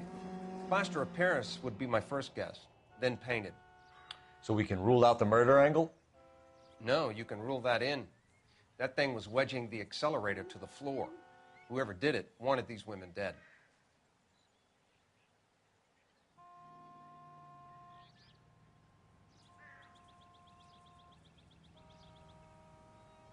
We should speak to Ballard again. She might not be telling us the whole story.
We understand that you're still suffering from the effects of the accident, Mrs. McAfee. The officer says that you claimed that you were drugged. Who did this to you? That rat slipped us a Mickey Finn. It's no wonder I feel so dopey. I can't remember.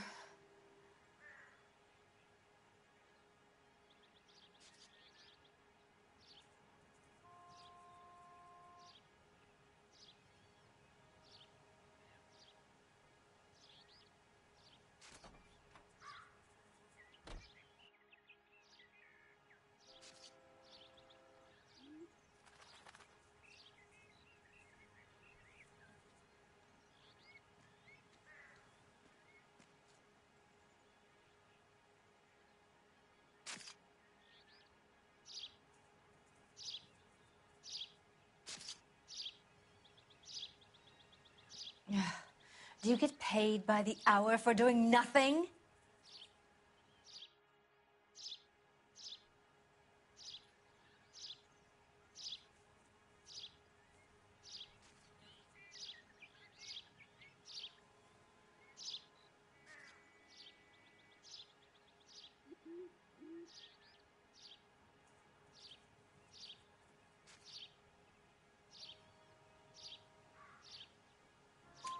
It's a serious offense to withhold information from the police during a criminal investigation, madam. I told you to call me June. You're making me feel like an old lady. And don't bother your handsome head about this. My husband will settle the score with Mark Bishop. What can you tell us about the passenger in your car? Jessica Hamilton. Poor Jessica. It's been a rough day for her. She's desperate to break into movies. What more can I say?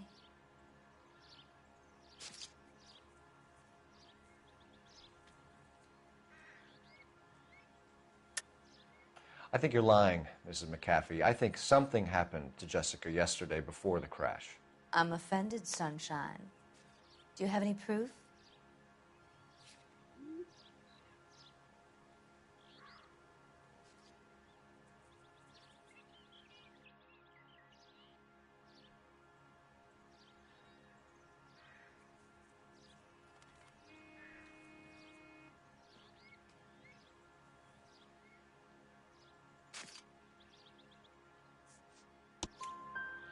Miss Hamilton's underwear were physically torn from her body.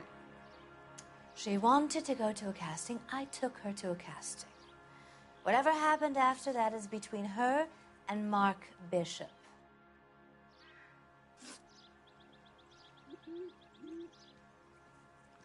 We found a shrunken head. It was used to tamper with your car.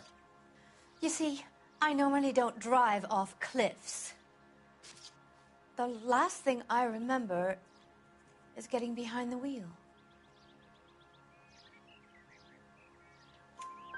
It's obviously some kind of movie prop. You must know where it came from. In case you hadn't noticed, I am the talent. And the talent doesn't deal with props or sets or any of that kind of stuff. Why don't you ask Mark Bishop which prop house he uses? You mentioned a Mark Bishop. You think he might have had something to do with this? He is a movie producer. As for his involvement, you just leave it to me and my husband to worry about.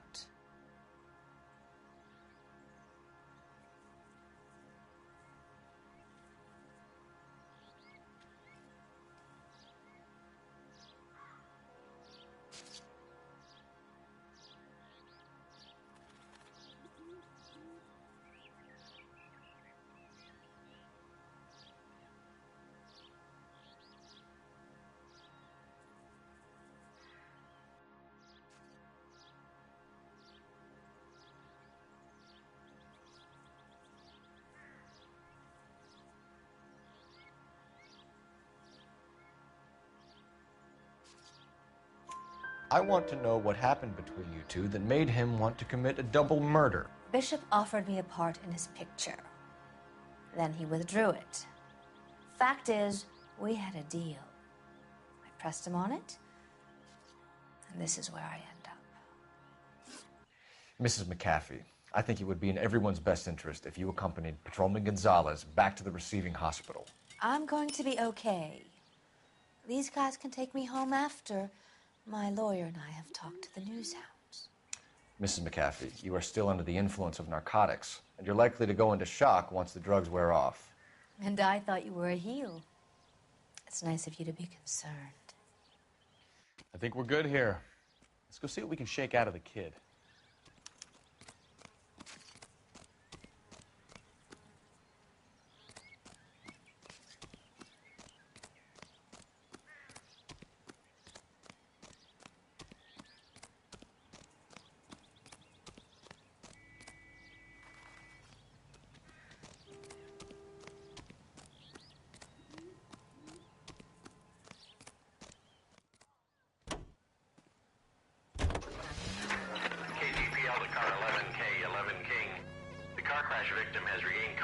At Central Receiving Hospital. 11K Roger, en route.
Christ alive!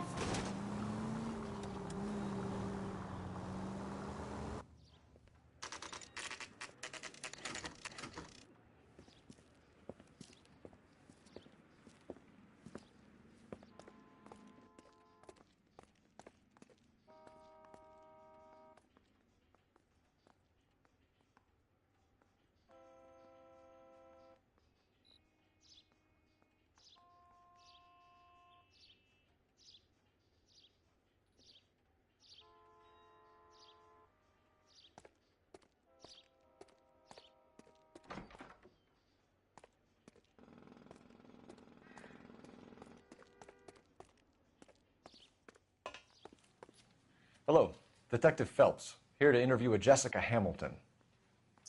Jessica Hamilton. Oh, yes. She's in the room right behind you, Detective. You can't hold me here. No! I don't need to be manhandled by a doctor. I need my lawyer. Hey, Feeling better since this morning, Jessica? do you know who I am? My head still feels swimmy.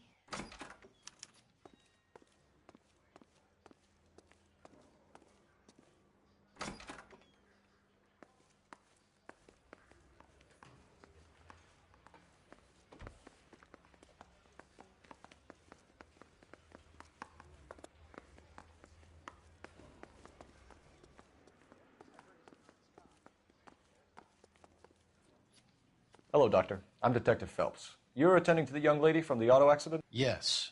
She's conscious now, but I doubt she'll remember much. She's still feeling some of the after effects. Jessica was drugged? She certainly was. Chloral hydrate would be my guess, and there's clear evidence of abuse. She's still a minor, Detective. Someone planned a double murder to cover up a statutory rape? Swap 7 years for life and gets Guy McAfee on their case? Doesn't make much sense to me. I guess it depends on what they had to lose.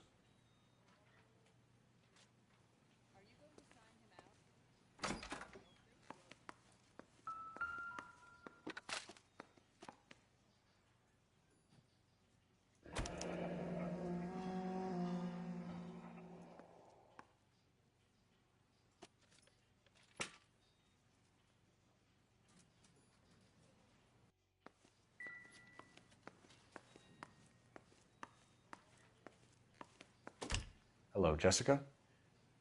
My name is Cole Phelps. I'm a policeman. I'd like to talk to you about your accident, if that's okay. Okay.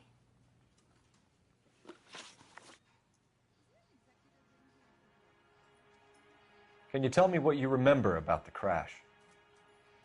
It's all kind of fuzzy. I remember waking up here. Nothing happened yesterday.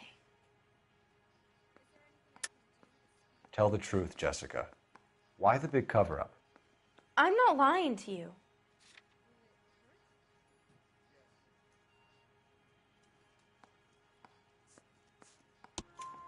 We found your underwear in your handbag, Jessica. You need to tell us what happened. The doctor told me what happened.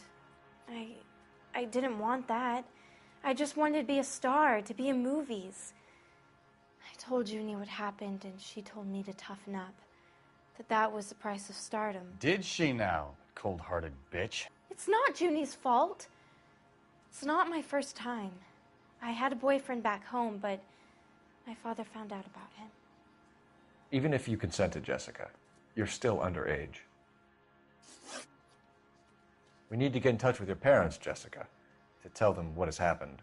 Oh, you don't need to worry them. They sent me along to stay with Aunt June. They trust her to take care of me.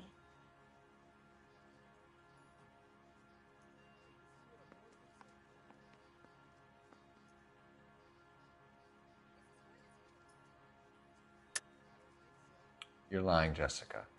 How are we going to make this right if you lie to us? Please, Detective, why would I lie to you?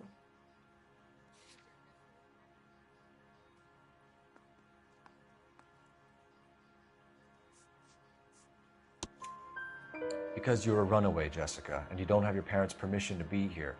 Now, do you want to tell me what really happened?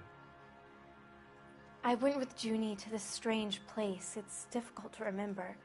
Someone gave me a drink to calm my nerves, and then I felt faint. I think I must have passed out. How did you meet Mr. Bishop? Well, Junie is a big movie star. You probably know that. She's doing a new movie.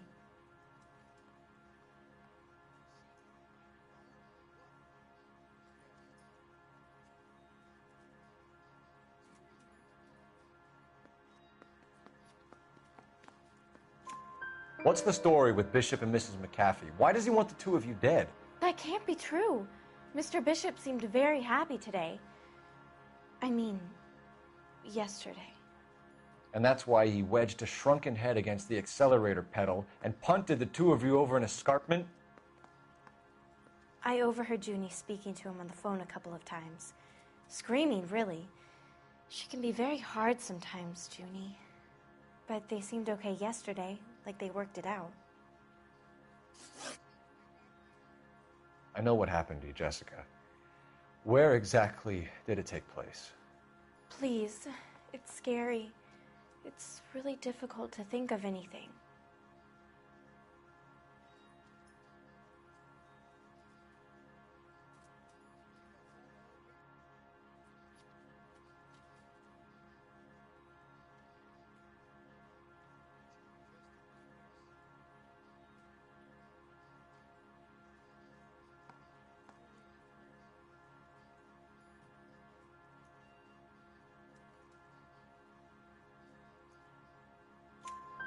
Jessica, I really need you to help me here.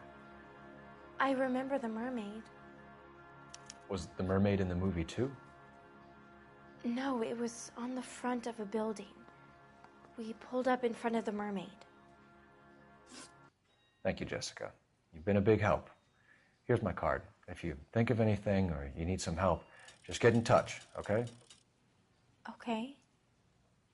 I think it might be a good idea if you went back home till you felt better, Jessica. I couldn't do that, officer. What if I got the part and I wasn't there?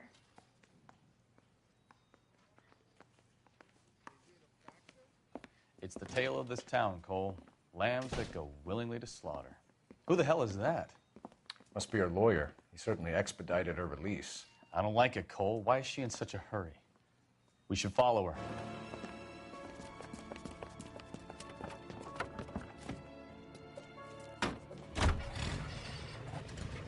There she goes. Come on.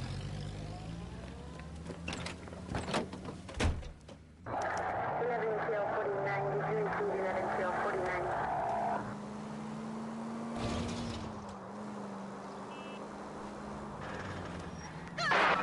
11-49? Easy, Cole. Better back it off.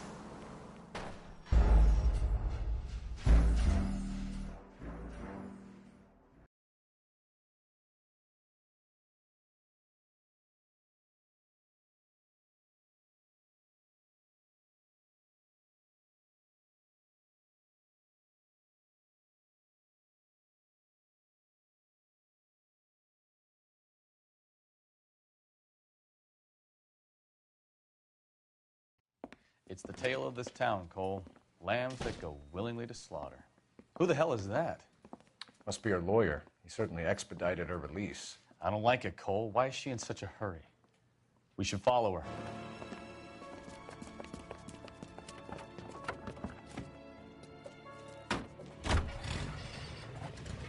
There she goes. Come on.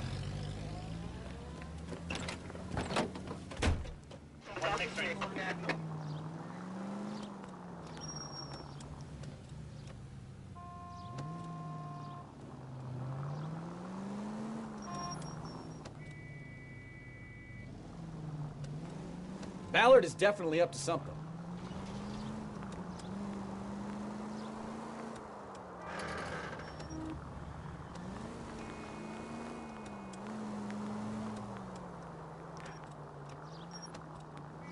She seems to have made a remarkably speedy recovery.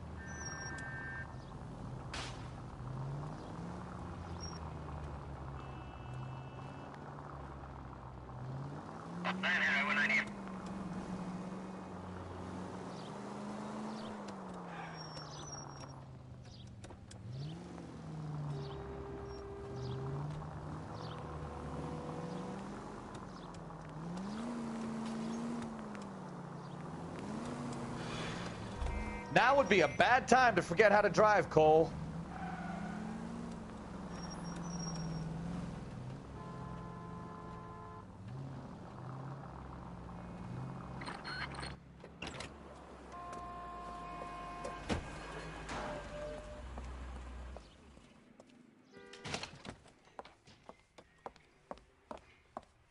Get in there and see what she's up to.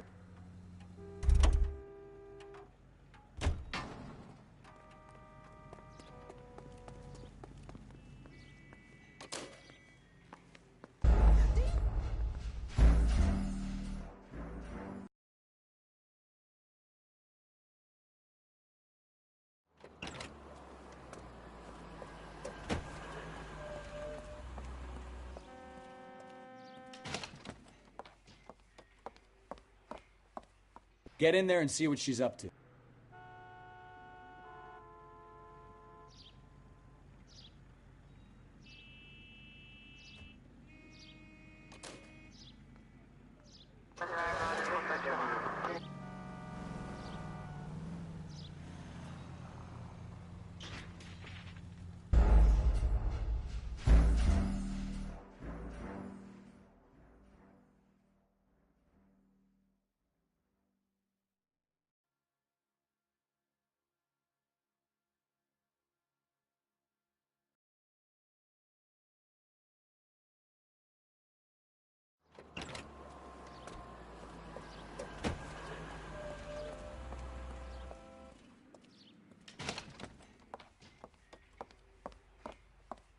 Get in there and see what she's up to.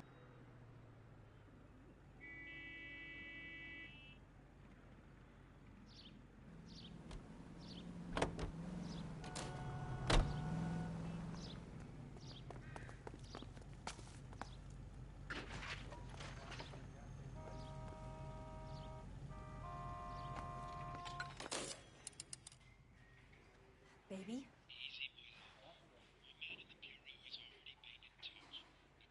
No! I don't want him taught a lesson. You know what I want. Well, then make someone else do it! You still know people out here, don't you? Then make some calls!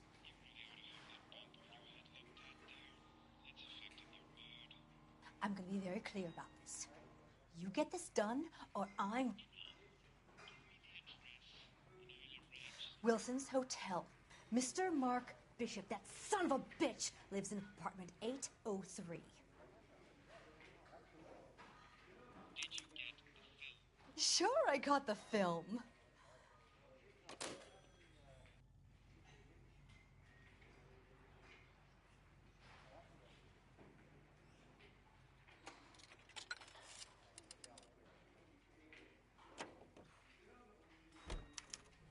I love these waitresses. Everyone's a doll.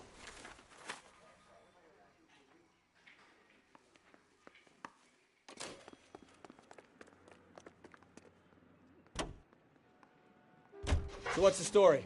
I'm guessing she didn't stop for light refreshments. She made a call. Sounds like Mark Bishop has a heap of trouble headed his way. I've got an address. Wilson's Hotel, apartment 803. Oh, shit. You better step on it. If he's got any sense, he'll be as far away from home as possible. If he had any sense, he wouldn't have tried bumping off Guy McCaffrey's wife in the first place. Or he'd have done the job properly. McCaffrey will break a fella's legs just for looking at his broad the wrong way. What did you make of the kid? You believe her story? I think she was doped out of her tiny mind and given the casting couch. That fucking bitch Ballard sold her out. So if Ballard was doing someone a favor, why did they try to kill her? Uncle Sam's Army Supply, 540 West 9th Street. Unit can handle code 2, identify.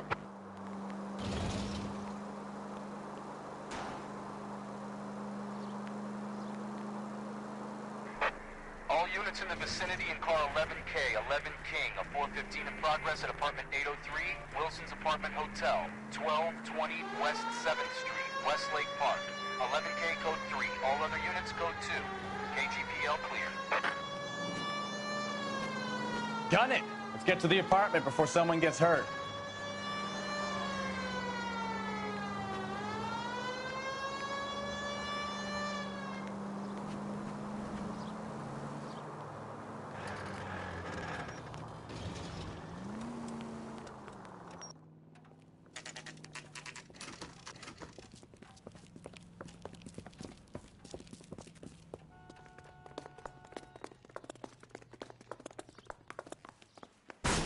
You the cops?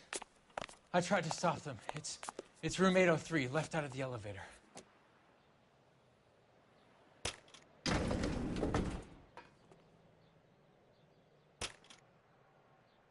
Sounds like we're about to make it a hat trick of hysterical female witnesses.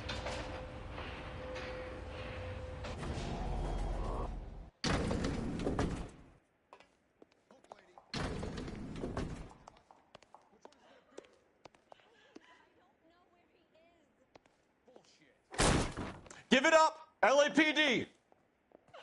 I'm about to break your goddamn jaw. I curse you and your children. Shouldn't have.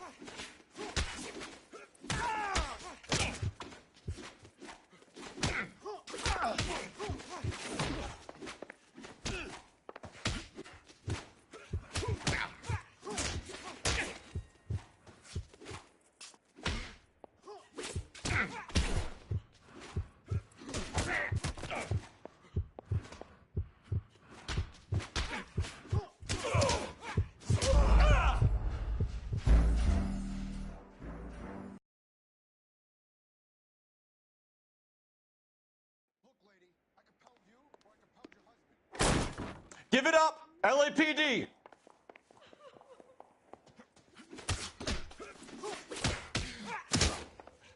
I curse you and your children.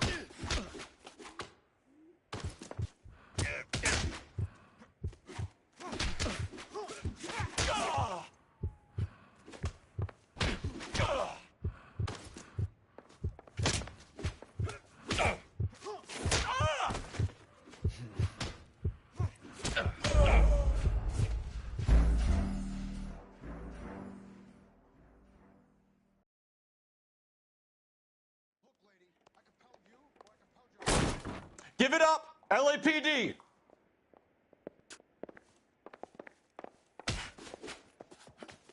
I curse. All right, if you really want to dance.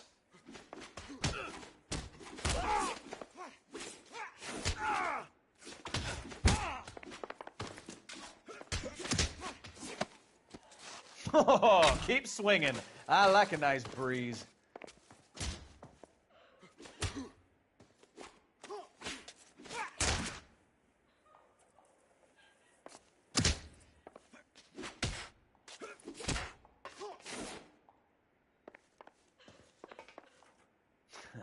You must be out of your tiny mind.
Are you injured, Mrs. Bishop?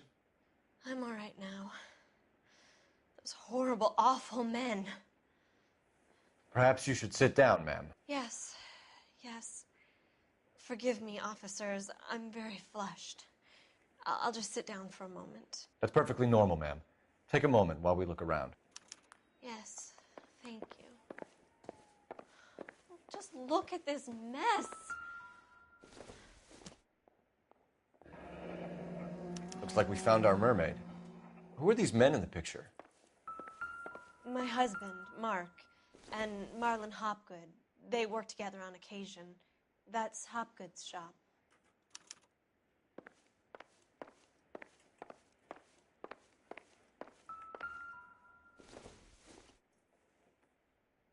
Circumstantial.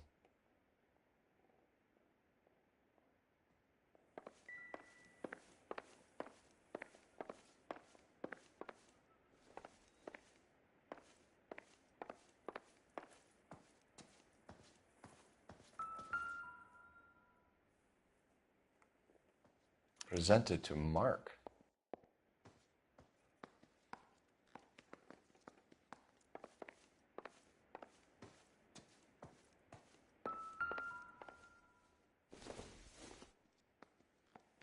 Optimistic, Cole.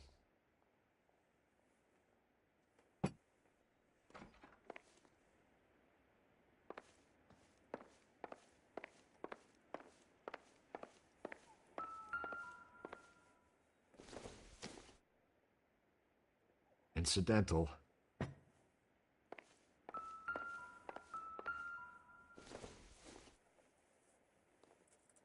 I don't think so.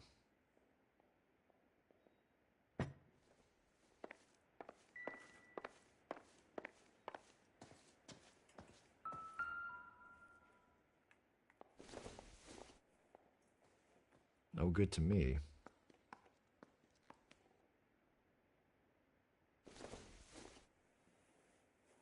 I don't think this is going to help us.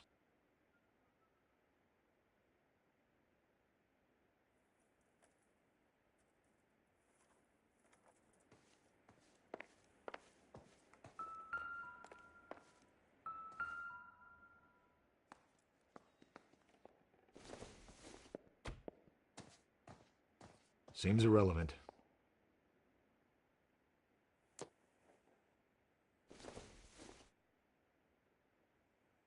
This doesn't pertain to the case.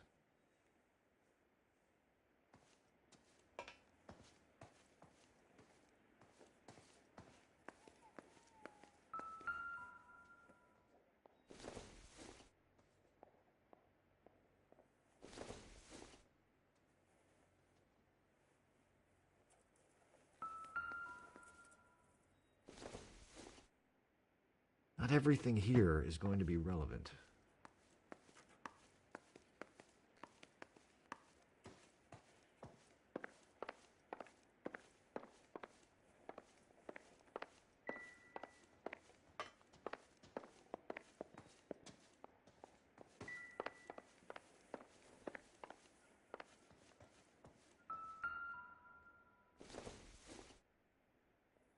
Doesn't tell me anything.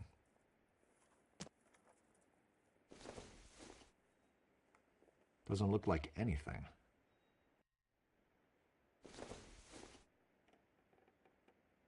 Nope.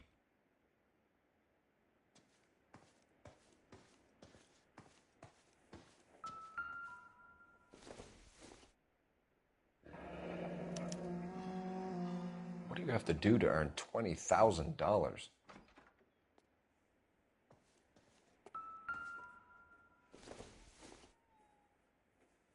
Don't think this is anything.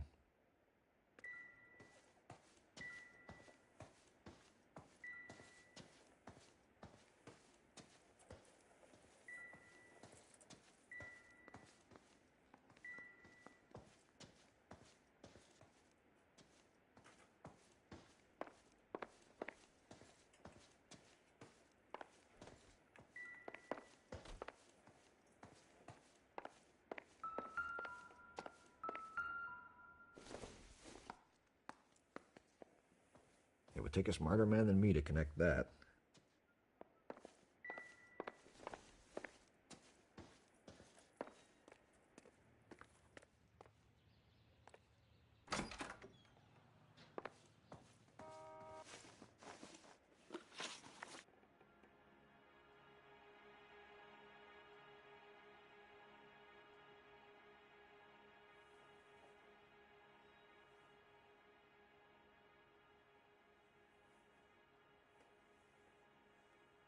Those men, I think they work for Guy McAfee. Do you know the name? No. Why should I? June Ballard is married to Guy McAfee. Have you heard of her? That slut. She's been badgering my husband for days. Mrs. McAfee alleges that your husband tried to kill her and her friend last night. I think you should tell us what you know. My husband's a movie producer. This has something to do with his new picture. He doesn't include me in his business.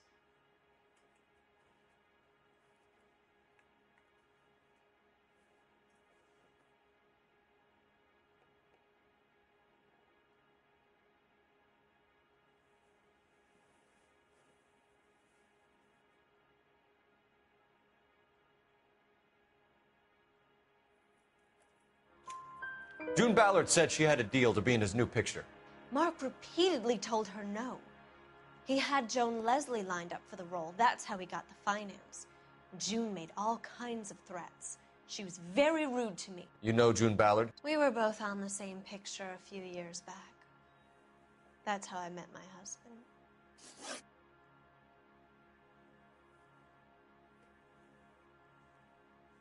Where can we find your husband, ma'am? He told me he would be on set. That's all I know.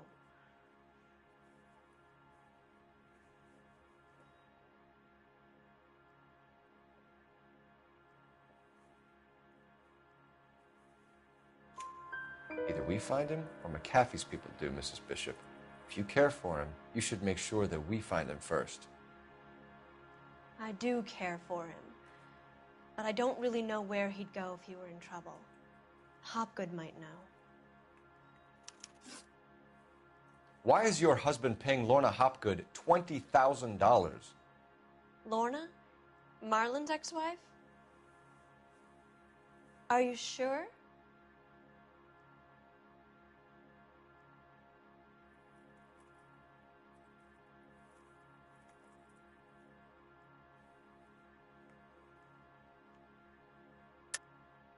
You're lying, Mrs. Bishop. It's some kind of payoff. You know exactly what the money is for and who it's getting paid to. Do I? Would you like to prove that, Detective?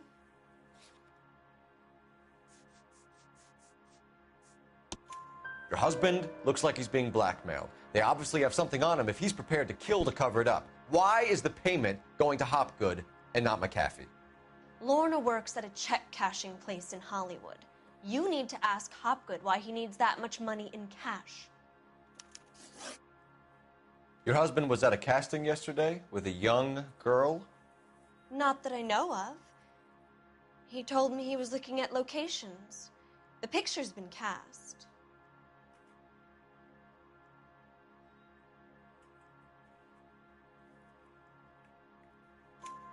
Jessica remembered a mermaid. The mermaid on the front of the prop store. You better come clean with me. This is a sick town, Detective. Are you sure you really want to know? The truth is, my husband likes them young. And you think that's okay?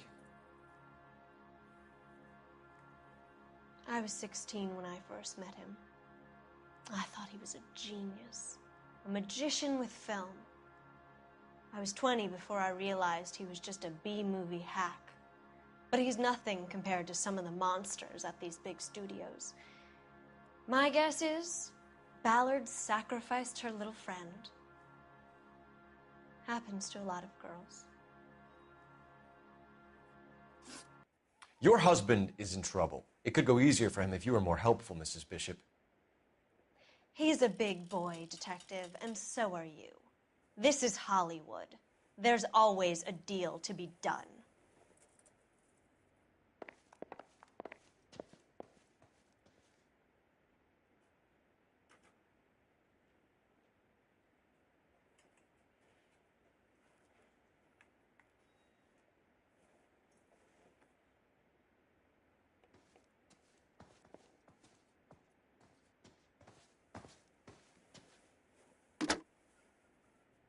Operator, message for KGPL.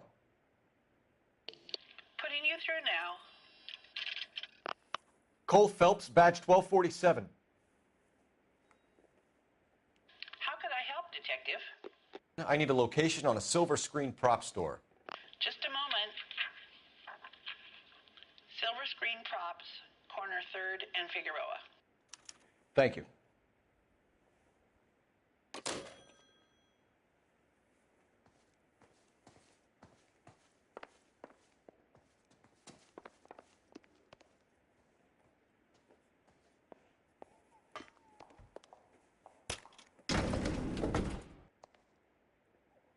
An aging movie star, a wannabe starlet, a movie producer's wife. They're finally rubbing shoulders with the almost rich and famous. And from the stories they've given us, clearly none of them can act.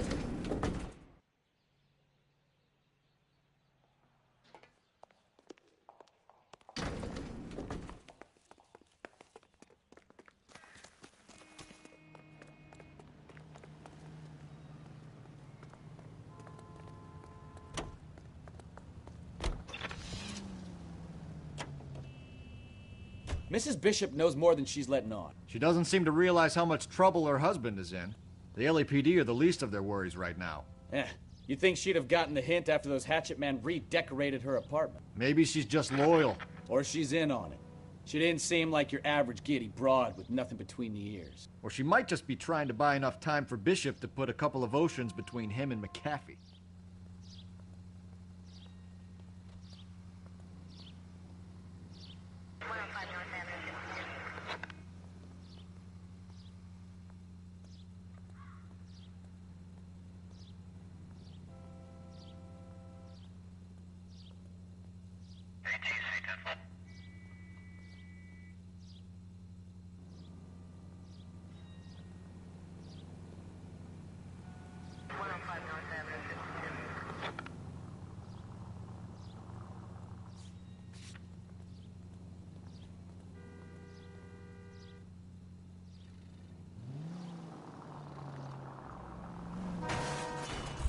Try making it to the next intersection without killing anybody.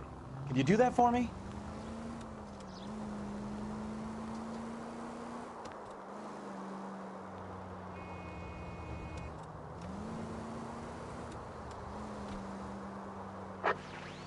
All units,